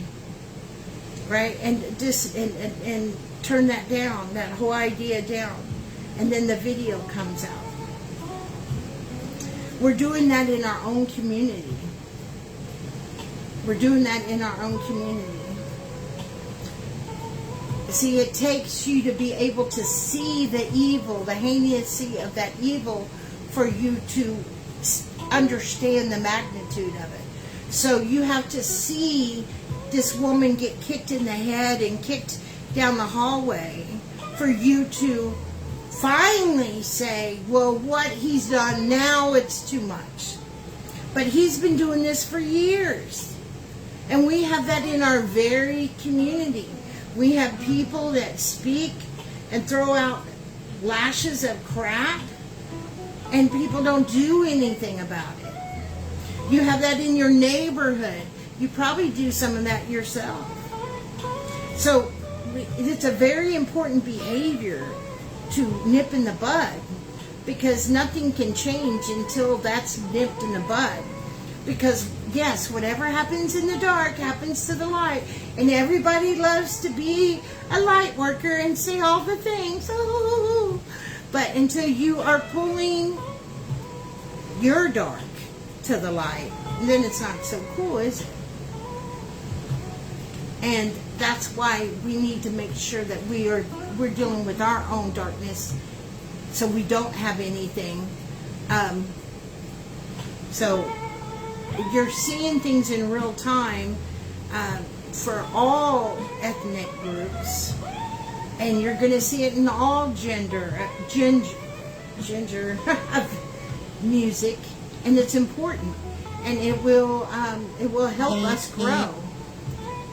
As long as we are smart enough not to go back to the way we were before, because we usually do. We destroy ourselves and then we have to start over. So positive intention is everything. Doesn't mean you don't suffer the consequence. If I'm behind the wheel and I'm driving and I'm drunk and I hit somebody and I kill them, it doesn't mean that I should not suffer the consequences just because I didn't intend to do it, right? But should I suffer the same consequence as someone that is sitting there driving and purposely killing someone?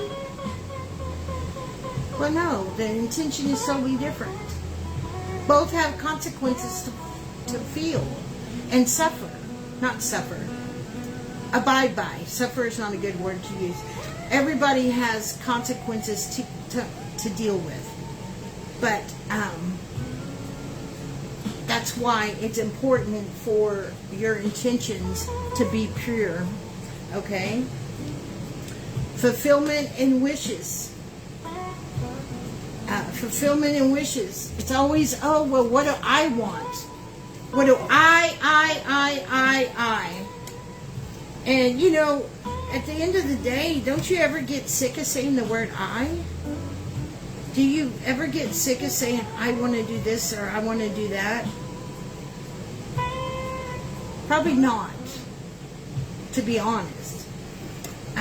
But if you're out here doing things for other people, then you understand the difference of what I'm talking about.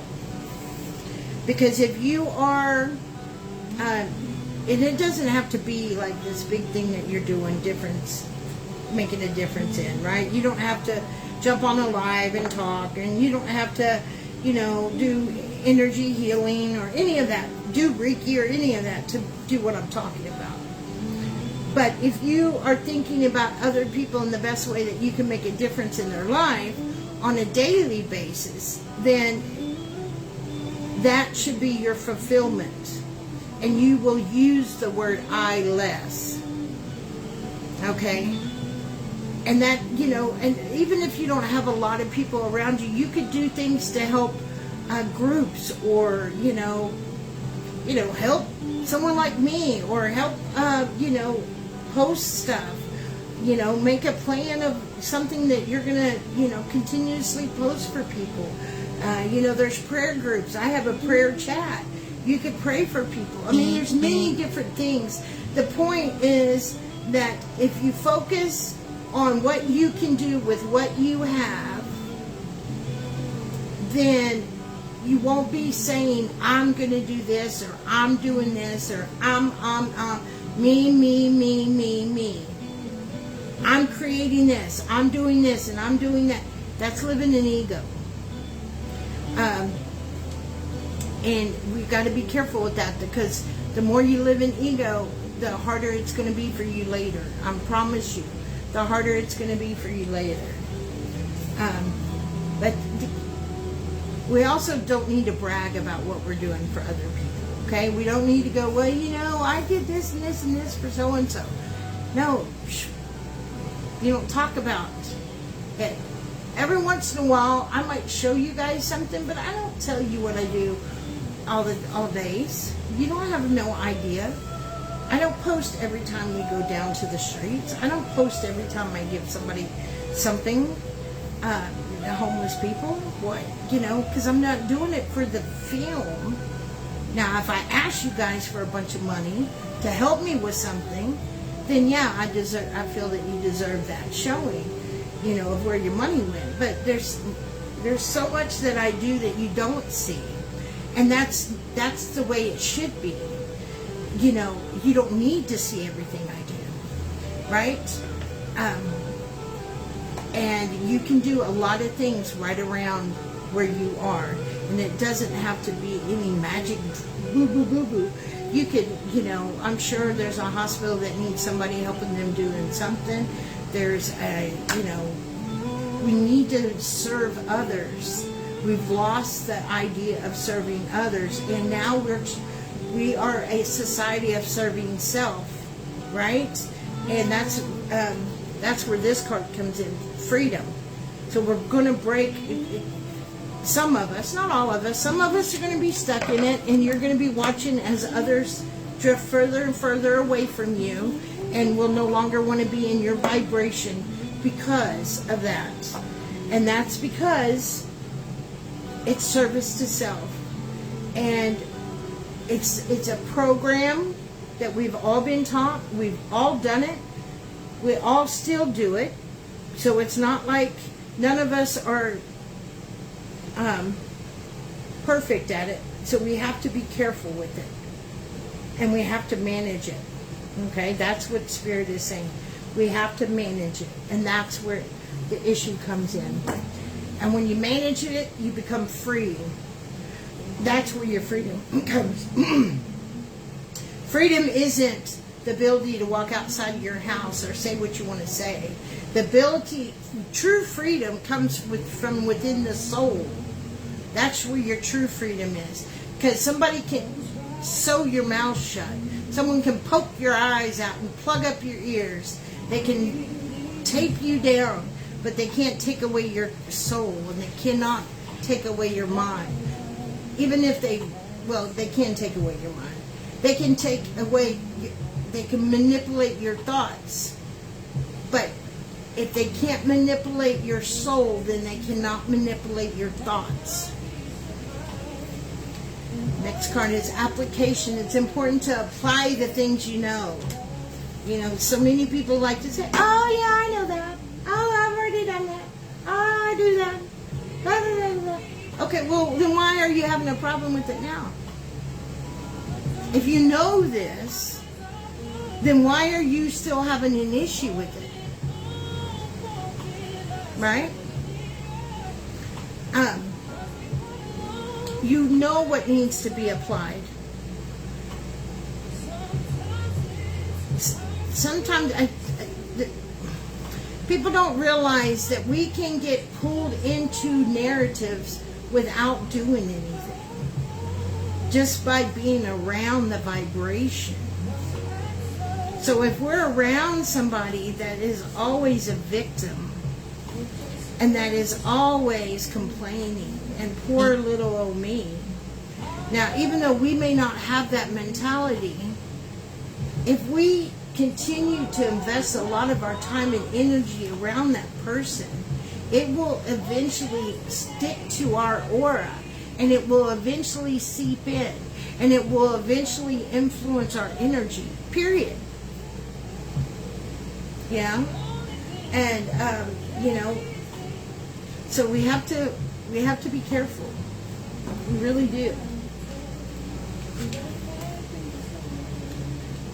Triumph. Triumph.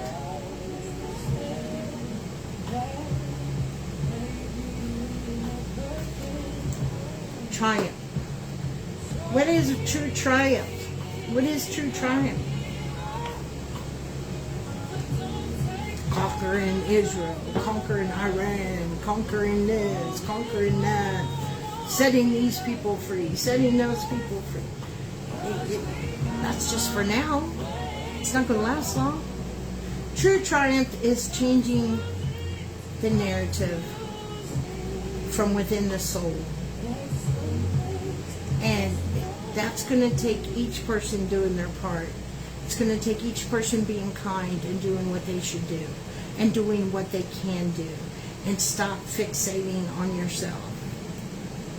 That's what change, true triumph is being able to live in the present moment and appreciate not just in that moment, but in all moments, even the shitty times, even the bad times. True triumph is the way your soul is, because that's what you came here to do, is to learn, love, and grow and evolve your soul. So it's the triumph comes connected to your soul, not what you own, not what you have, not what you can do or can't do. All that's just little peons underneath the real subject of it all. Happiness is a choice. You choose to be happy. It's not something you find. But you can choose to be happy and still not triumph if you still gossip and are mean and not kind to people. You're not triumphing. Right?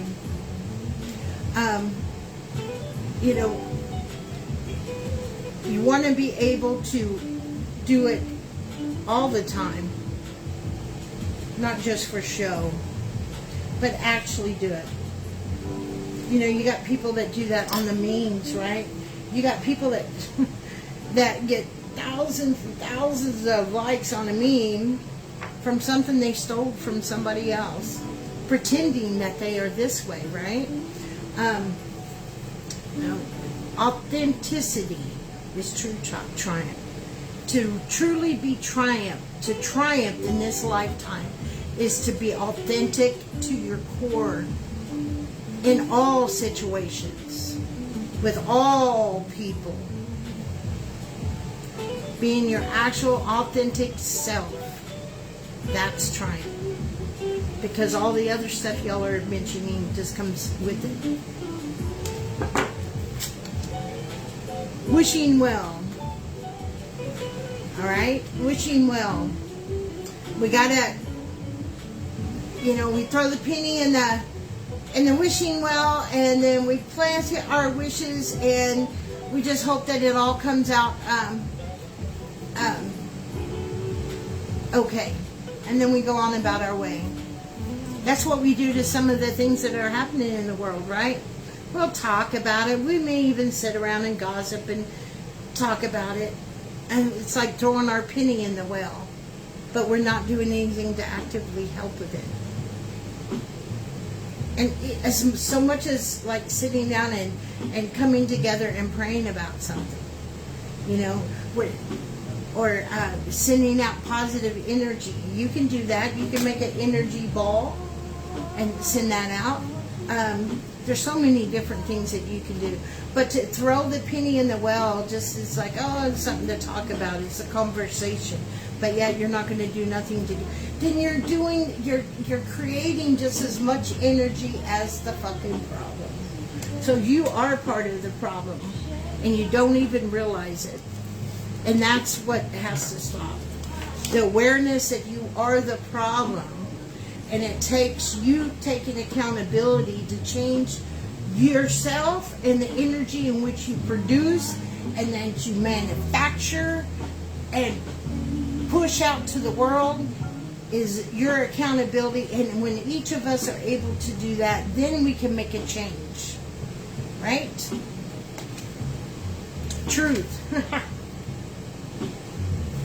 And as I always say, truth is wonderful, but it'll fucking piss you off. And it'll be painful. And it's not always good. But my truth out-trumps your truth because I said it first. Now this is the new idea that's being spread in our community. Well, I said it first, so I own it, so it's the truth. It's your truth. At the end of the day, there is no fucking truth. I hope people really understand that. There are universal laws that we can't jack with and change. But at the end of the day, the truth is your perception of how you perceive something. But to have a society that's functional around each other, we have to agree upon some underlying truths to set some boundaries. And just to say, well, I feel that, 2 plus 2 is 20. And that's just, or I identify as a fish. These are pressing outside of reality. And it's being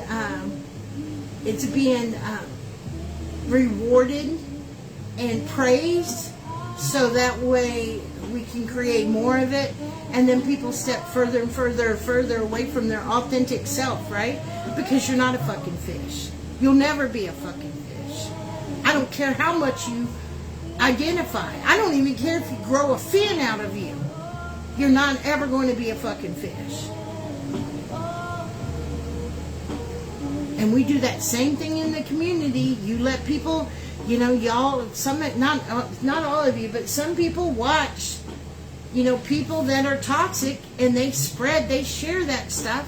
Or you watch people that are fake and you spread that stuff. So we have to be accountable for our behavior just as much.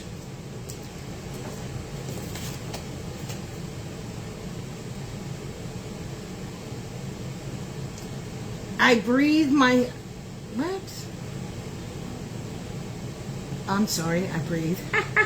I liberate myself from emotion. I'm sorry, let me start over. I liberate myself from emotions that do not serve me. I liberate myself from emotions that do not serve me. That is key. We talked about that on a couple people's card readings, right? We talked about, you liberate yourself by feeling the emotion and then letting go of the ones that do not serve you.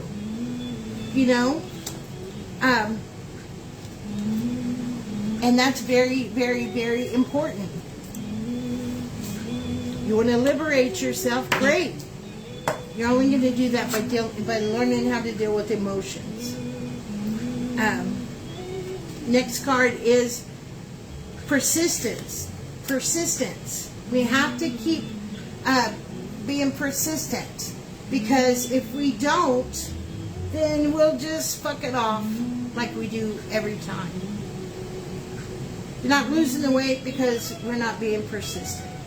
We're not doing the spiritual hygiene because we just don't fucking make the time.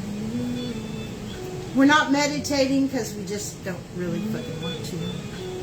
We're not reading a book in our hand where we can touch it and, smell the paper, feel the weight of the book, and we're just on the... But I read on the computer. Yeah, well, if that's the best you can do. You see what I'm saying? You have to, if something you want, you have to keep doing it. You can't just do it a few times and give up. You can't just say, oh, but I can't meditate because I just start thinking of other thoughts and I just can't do it, so I give up.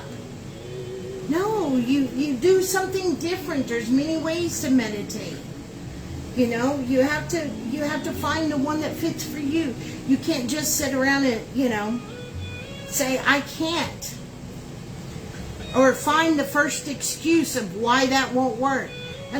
What are those kind of people called? Pessimistic type of people. Those are the worst, right? You try to give them some good, thoughts and stuff. And as soon as you share it, they automatically shut it down with a negative thing. And they haven't even heard you all the way out. So you need to be pushing yourself and surround yourself with people that are going to help push you too. It doesn't do any good to have a circle of friends if they're not going to push you to be your best. Or you're doing all the pushing and they're not giving no energy back. You're around the wrong circle of friends. And I totally understand that. We all do that sometimes. A merry motive.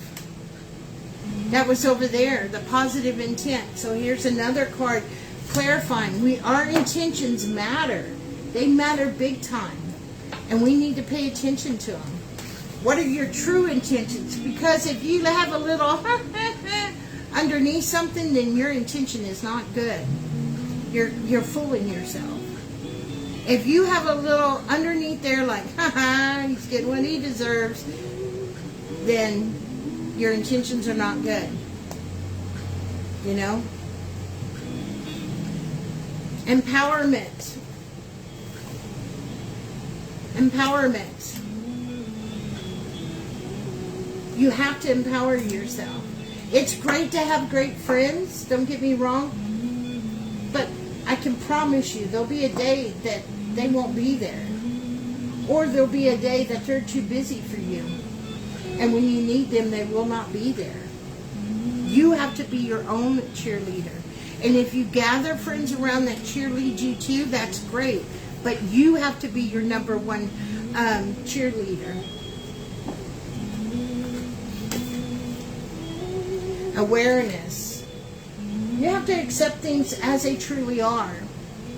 You know, if something is not right, then don't sit there and make an excuse or, you know, some bullshit line you're telling yourself to rationalize it. Stop rationalizing things that are not healthy.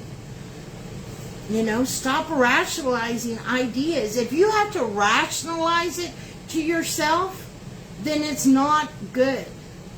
You're not at a good place with that, whatever it is that you're talking about. If you have to rationalize it and you have to mull over it and you have to, well, you know, now I can do this or this or that. You know, no. You're mulling over it because it was never right for you in the first place. You just wanted it. Cryon is saying, wait for synchronicity. Now, we talked about that earlier. Synchronicity happens for a reason. Remember I told you people can make anything be something. Just like you can stare at a cloud and turn it into an elephant or a cat. You can make shapes into anything. True synchronicity is put, you know, and this is developed with your spiritual hygiene. It is sitting there and asking the questions and asking for the guidance and then putting it out there and then making yourself available to see it. And when you see it, what are the three things? How did it make you feel? Right? How did it make you feel? What were you feeling when that happened? That's very, very, very important. Where did you feel it? Where in your body did you feel that? That's important. And how did you, you know, where did it come from and how was it spoken? Was it just a sign on the ground or in the sky? You know, it's very important to be in tune with how you're feeling and what you were doing. What you were doing in that moment, how you were feeling in that moment, and where did you feel it? Very, very, very, very important. Okay, Mother Mary is saying, we're about halfway now, guys. Blessings, count your blessings. Oh, I count my blessings every day. And why do you bitch every day?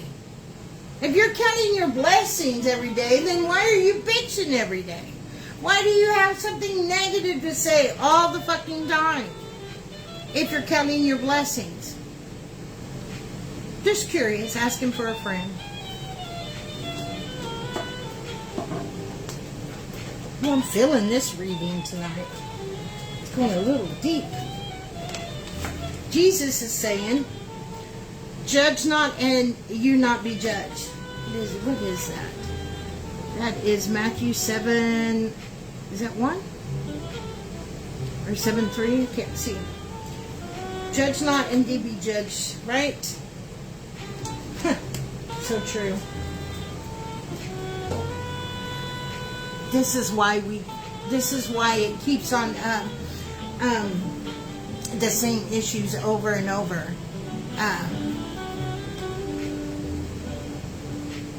Because we say that we don't judge others, we're using discernment.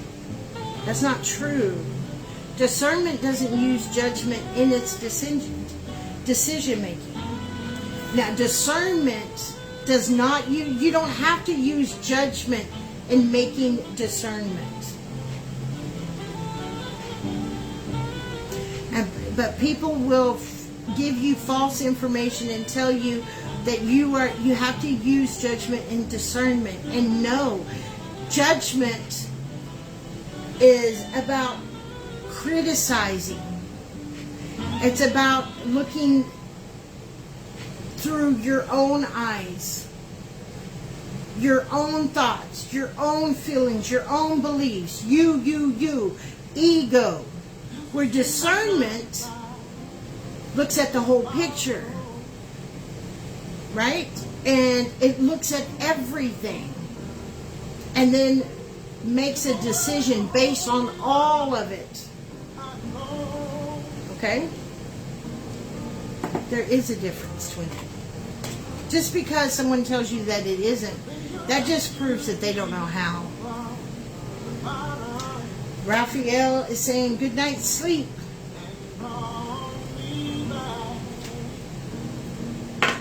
Get a good night's sleep. It's very, very important for us to be getting our sleep, especially with all the solar flares and everything that's going on in the collective and energetically wise. And we have to be careful with that because so many people are making content. Energy update! Oh boy, do I got an energy update for you. Well, what do you fucking do? You know, I mean,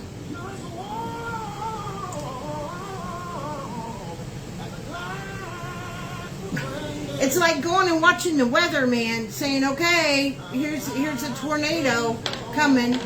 Well, yeah, it's good to know that the tornado's coming, but you already knew that from the other channel that you watched. You already knew that because you know what the sky looks like when the tornado's coming. You know how the wind stops right before, within a minute or two, sometimes seconds, but at least a minute or two before that tornado's about to hit. You know because the wind stops. Everything becomes still and quiet. Well, how do you know that, Tonya? Because I've lived through a fucking tornado. I've seen the eye of a tornado. Twice. As a kid. So, but, you know, we have shelters and we have this and we have that. So you learn to develop things to help you through the natures of life. But if we are so fixated on what's happening in space and not fixed on what's happening here in our very community, we're a fucking joke then. I mean, there's nothing wrong with becoming aware.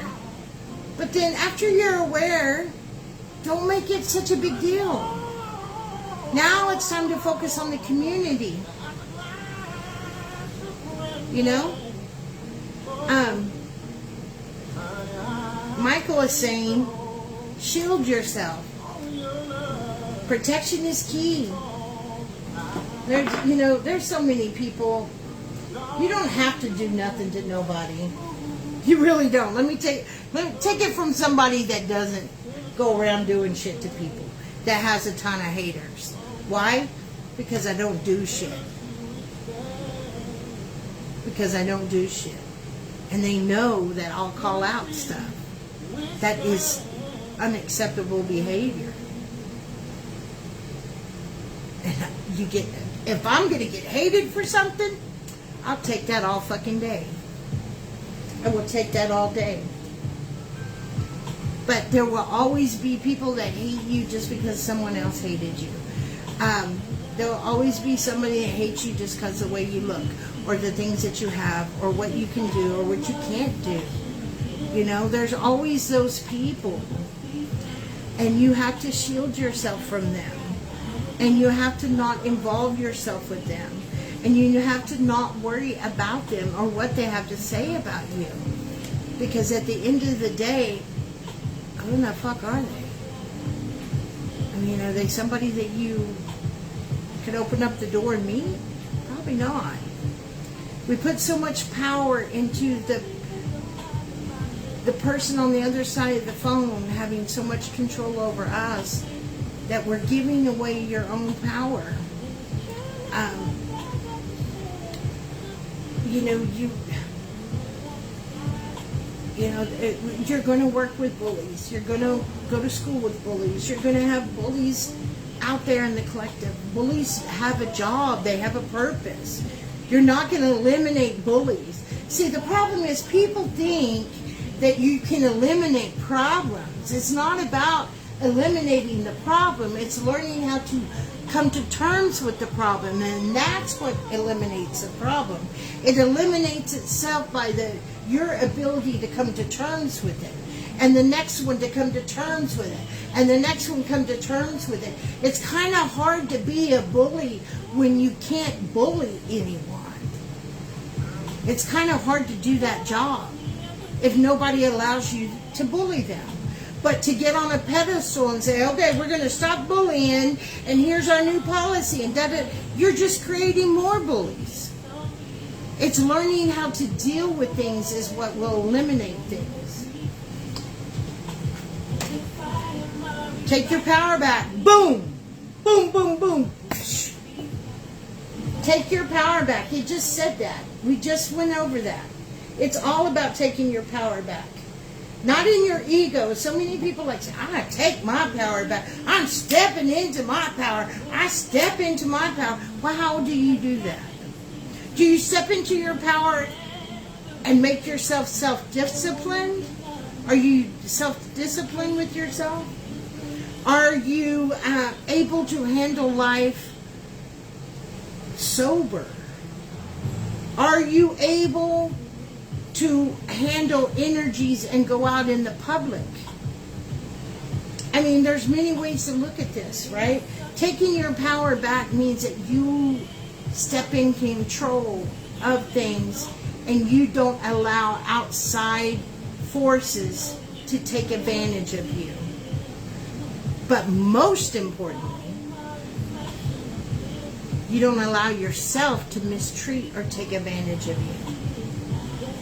Because for the most part, it's not the people outside of us that are doing all the damage. If truth be known, we are doing the damage to ourselves. But woo, no, not me. I'm so smart and I know so much. Yeah, you. The damage is coming from you. And that's what you have to heal and get over, because that's what creates a change. The butterflies are saying courage. People say, I wish I had courage. It's so crazy, because courage isn't something you get. It's just like love. Love isn't something you get. It's something you are.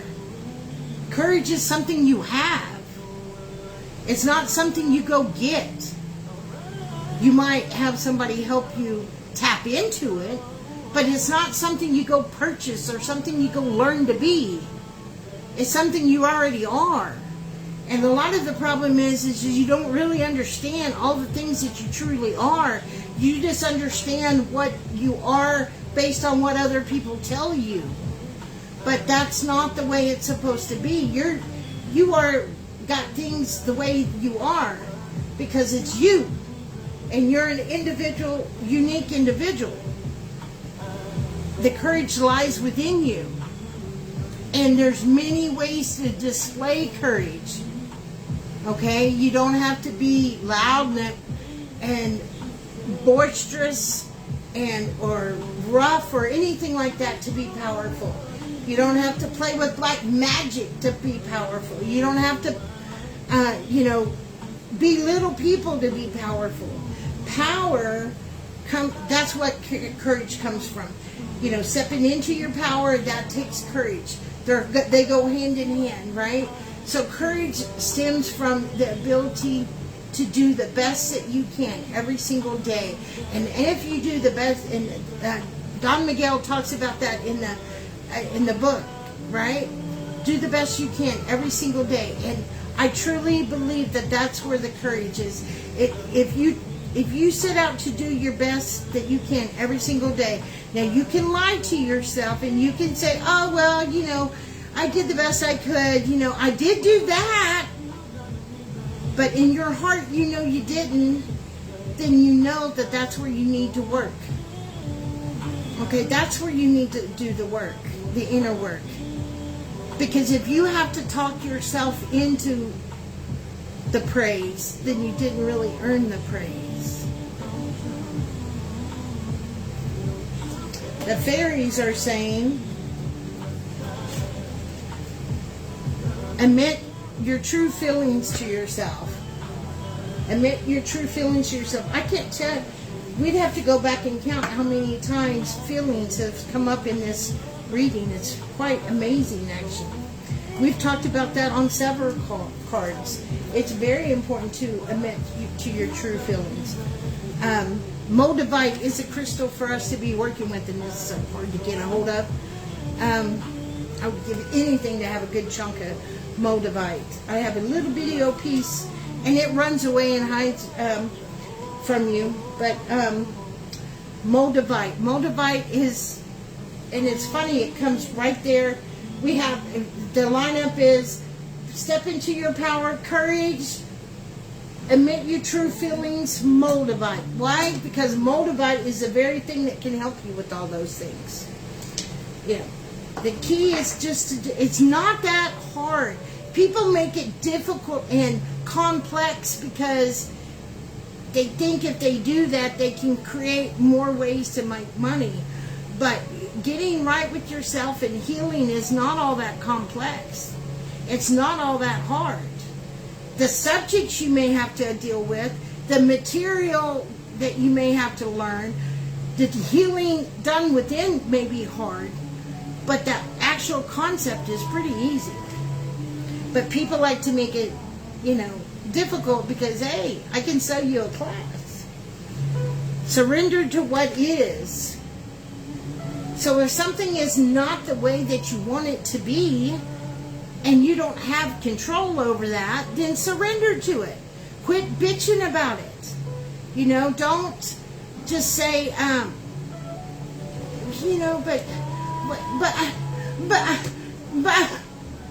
if, no, stop that. If you don't have direct control over it, it doesn't matter what the what ifs are. The what ifs are irrelevant. You can play that coulda, shoulda, woulda, what if, wanna be, coulda be, shoulda be game until the end of time. There's nobody that can win that game. So surrender to what is that you don't have control of, and pay attention and focus on the shit you can control.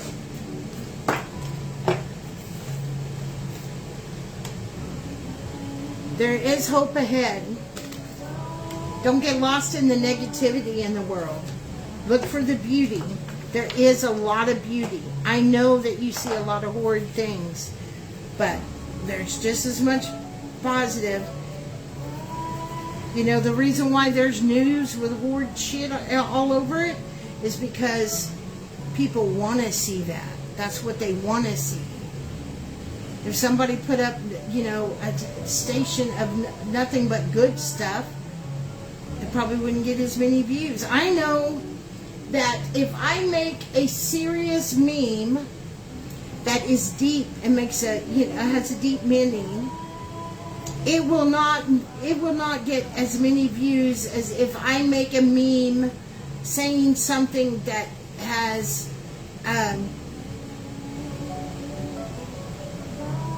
a little bit of poor me to it. I can make a, you know, if I focus on relationships or how that, and that's why I don't do it.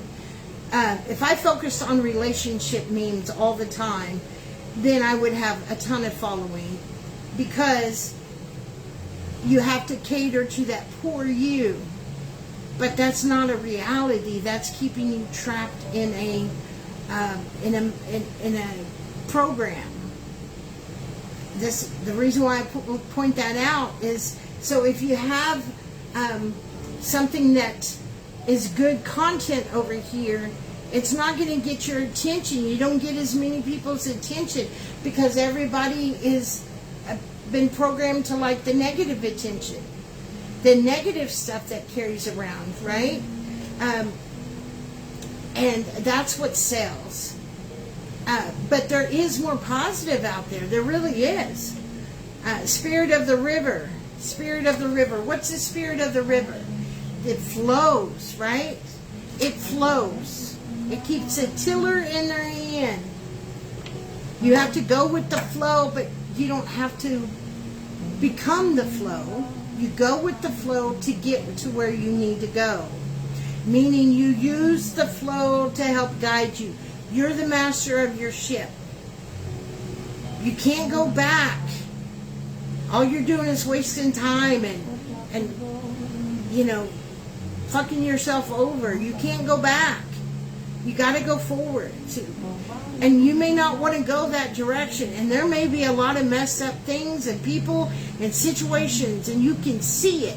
And that means you got to go right through it. But you just have to keep that tiller in your hand. You have to keep going forward. You use the curves of the river to get you to where you need to go. It's called surviving in a healthy manner. Because if you try to go up the river, you're stressing, you're using your energy, you're going against something you're never going to get because you can't go back that direction. So at some point in time, you got to be sick and tired in your life of being sick and tired. And it's when you get sick and tired of being sick and tired that you're really ready to do the deep work. But until then, it's not going to happen. Because you'll find an excuse to get out of it. And that's where our perseverance comes in and says, oh, no, no, no, not today, sir. I am going to stay consistent. No, no, no, no, not today. I am walking for 10 minutes. No, no, no, no, not today, sir. I am not going to talk that way to myself. Every time I'm going to intentionally catch myself saying something negative to myself, maybe I'll put a band on my wrist and I'll pop it. Or maybe I will, maybe I drink 8 sodas in a day. Well, I'm only going to drink 6 sodas today. And then tomorrow I'm only going to drink 4. And then pretty soon you know what I'm saying? You've got to break things down small. Oh my God, how crazy is that? River, flow, spirit of the river. 2 cards right back to back. So, need I say more? Every life experience, no matter how tragic, contains a hidden lesson. Every life experience, no matter how tragic, contains a life lesson. And that's what, as a survivor of abuse in many, many, many forms, from physical, mental, domestic, sexual, and somebody that has watched many abuses occur from, drugs and human trafficking and abuse and murder, kidnapping and rape, I will tell you that phrase used to bug the shit out of me and used to really make me mad because I've seen some things that I couldn't fathom how that could mean something good. Or I have had myself laying, looking back in my childhood, and there I am in a hospital bed, 7 years old, turning 8, and I can't move my body because I'm beaten so bad. How is there something good in that? But there is. There really is. That gave me, it gave me the ability to connect with anyone. Seeing certain things, maybe it was them the best way that they could get out of that situation. I mean, I'm not going to go deep into that. My point is that, you know, I've seen a lot of horrific things, and I used to really get frustrated with that one. And now I've become aware enough and opened my mind to other possibilities instead of the black and white that I was taught, and understand that there really is true gifts in every tragedy, no matter how horrific it is. And like I always tell you guys, you have to see the heinousy of evil to appreciate the majesty of love. And sometimes that's all you're going to get from the situation. And then we have air spirit. Air spirit. What does that mean? Breath. Breath is key. Breath is everything. Breath is everything. And we're going to start doing those on the Wednesday mornings. Build on your foundations. Build on your foundation. What is your foundation made of? That's what you need to figure out right now. What is your foundation really built up right now? Don't just talk shit to yourself. Don't try to up yourself. What is your foundation really really made out of? What is it really made out of? What is your foundation? Remember, Jesus said, don't build on sand. Don't be a fool and build on sand. The beach is nice. The beach is a beautiful place, but it's not meant to build a home on. What is your foundation really built on? Well, I built it on faith and trust. Oh yeah? Well, how much do you trust yourself? How much faith do you have in yourself? Oh, I do. Then how do you talk to yourself? Now, if you can keep going and going and going, and they're all the right answer, and it's the truth, then you've done a lot of good work. But if anywhere down there you're saying, well, maybe no, or no, I don't, this or that, then you know that's an area that is showing you, and it's a privilege that it shows you. It's not, something else to work on. Or, man, dang it, she pointed out something else at me. Or this and that. You know, I do it to myself all the time. I just, you know,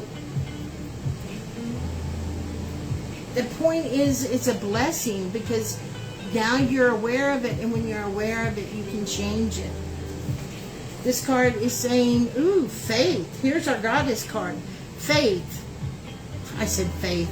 It is not faith. Y'all are going to laugh at me. It's Lilith. This is how bad my eyes are. Lilith, independence. But it's proper. It is proper for her to show up in this deck tonight, or in this reading, being pulled from the deck, because she is the example of not being tied down, right? Won't submit. But she's also the example of ego and the lack of boundaries.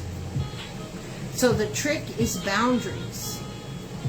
The trick is independence without becoming codependent. Okay, balance. Everything's in balance. So Lilith does represent a lot of good things that we can take from. But you can't get obsessed with her or any deity. I don't care who it is, because if you become obsessed with it, then you're not working on your own identity, and that's where some people end up, becoming spiritually psychosis. And then right next to her is a card, faith. Faith. We've talked about faith. Faith is at the beginning. We're almost done. We got our love reading after this, and then our other card, and then we'll do a recap. The loner. The loner. You know, it's important to have your spiritual community, but it's also important to reflect. It's very important to reflect. And don't just diss people because you want to avoid them and you're saying that you're doing personal work. Be truthful. You don't, the loner is not, it's not good to be the loner. It's good to be alone at times. But to be the actual loner is not good. There's a time to be a loner, and there's a time to be the joker. Okay? There's a time for fun and games, and there's a time to withdraw. Okay, our love card is free yourself. We had that up at the very top. Free yourself. The only way to free yourself, remember, is to deal with your soul. Even, I mean, yes, working with the mind is, stop it. The cat's trying to get me to pet. You can free yourself by your soul. And your soul can keep you from your mind changing. Because your soul learns that you control your mind, not that the mind controls you. See, once you truly understand that you control the mind, doesn't control you, you've stepped into your soul. And once you've stepped into your soul, then you become free. Religion factors. Don't let the religion factors screw you up. Appreciate some of the religion factors that have helped you throughout times. And there are some good things about religion. All religion is not bad. There is no great religion, in my opinion. That's my opinion. But to me, there's a little bit of goodness in all religion. And it's good to find what works for you and apply it accordingly. But don't let the things about religion create trauma and bad decisions based on just what you've been told. Don't allow it to have that effect. Love yourself first. Quit looking for love. Love comes to you. It's not something that, you have to be loved to get love. You can get anything. You can get laid. You can get fucked. You can get anything you want. But to get love, true love, you have to be loved. And you have to be the very thing that you're asking for. And being all pretty and perfect isn't all that if you're not pretty on the inside. This is a problem for males. It's a problem for males because they think that that's what they can find. And it's a problem for females because they think that that's what they have to become. But the people that vibrate that's a low frequency vibrational person that you don't even need to be with anyway. You need to get with people that vibe at a higher vibration that know that beauty comes from within. Our last love card is retreat.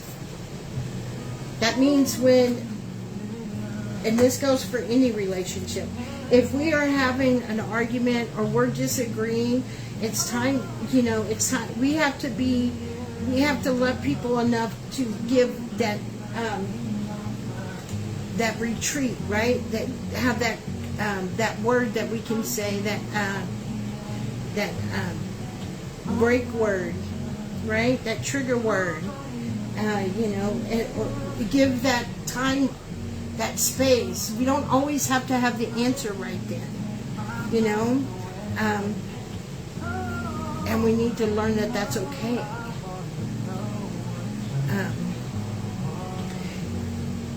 So before I pull this, we're going to do a recap. So basically, the main focus of this reading is faith.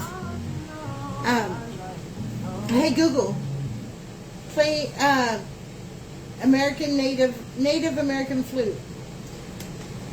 I can just see Facebook tagging me. Native American sleep crescent lunarism can include a nocturnal panning sound, meditation headphone on YouTube music. Oh my gosh, I don't even know what she said. Oh well. Okay. Our main focus is faith. Positive intent. Don't get wrapped up in in the things, right?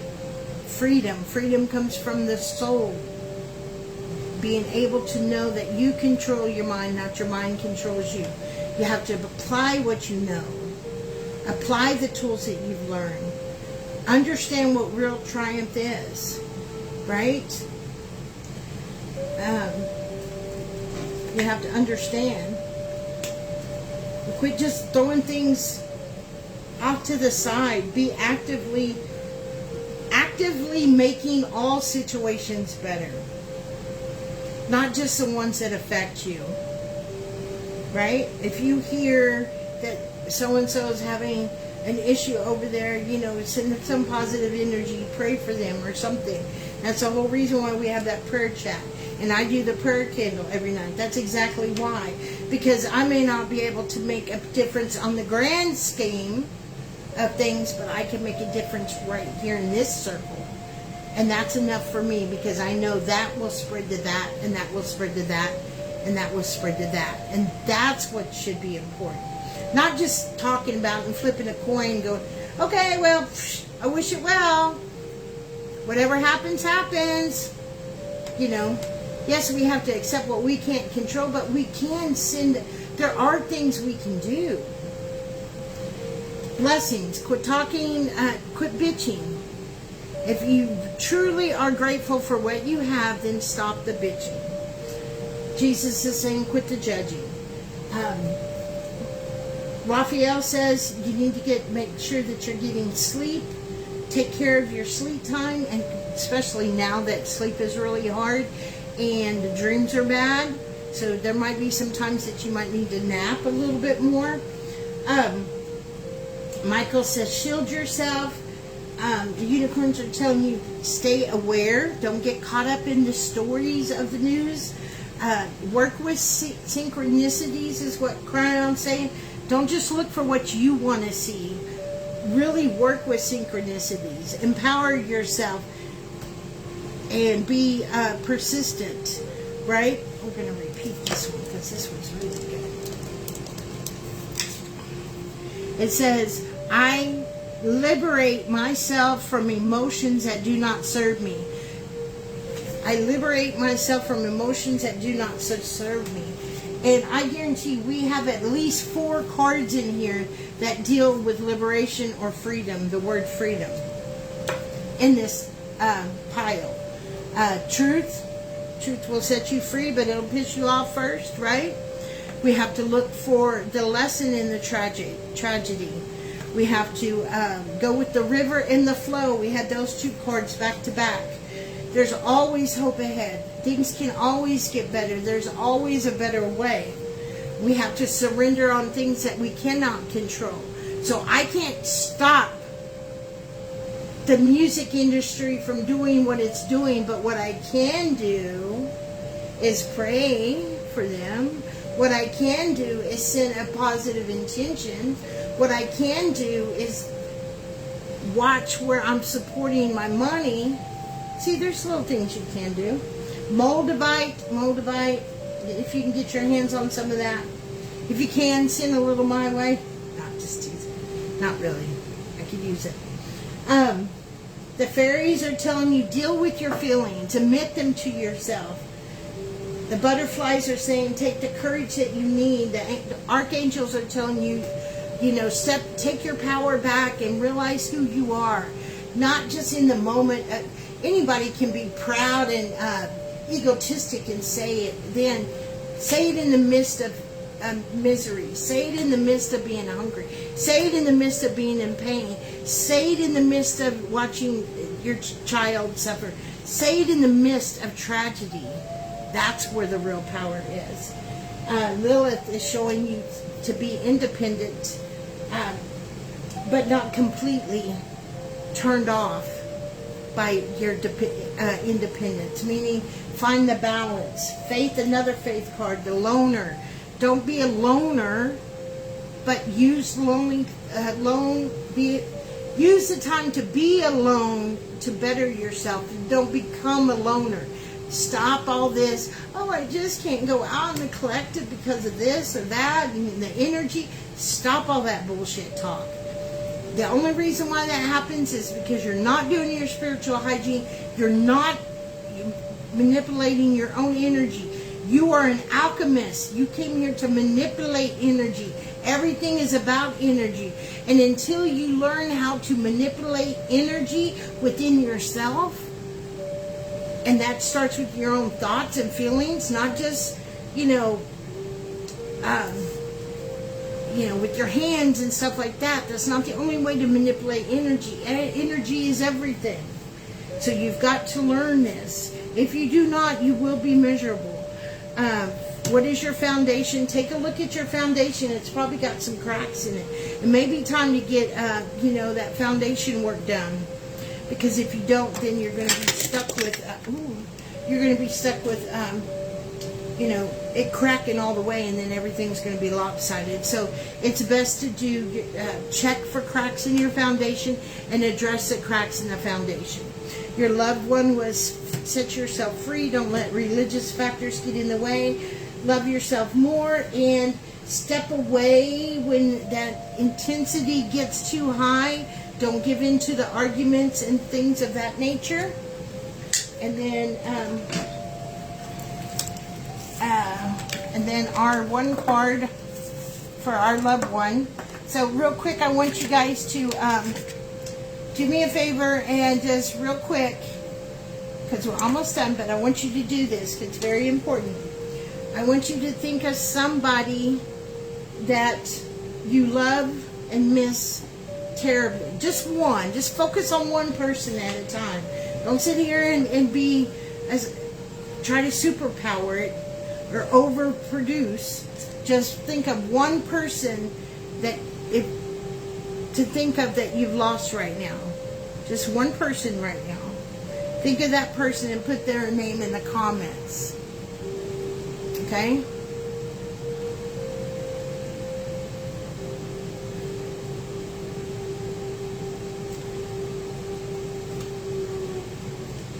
We're almost done. We're almost done, Nikki. Don't leave. We're almost there. Don't go anywhere, Nikki. Dawn. There you go, Betty. My grandson, Nikki. Frank. Here we go. My dad. Okay. Come on. I don't even know how. Okay. This is going to be Brad. There we go. Rainy. Okay. Now, this card is going to be from them. Okay?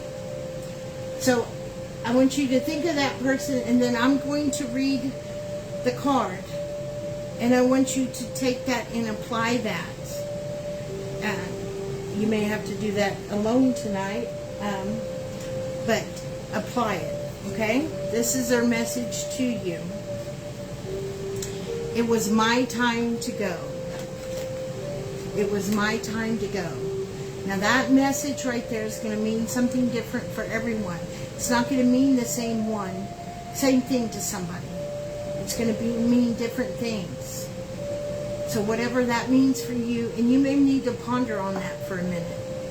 And that's okay. Ponder on it after the live and know that they love you and they're around you and you can communicate with them. Everybody's a psychic, not everybody's a medium. I get that. But there are ways to communicate without doing mediumship. Okay?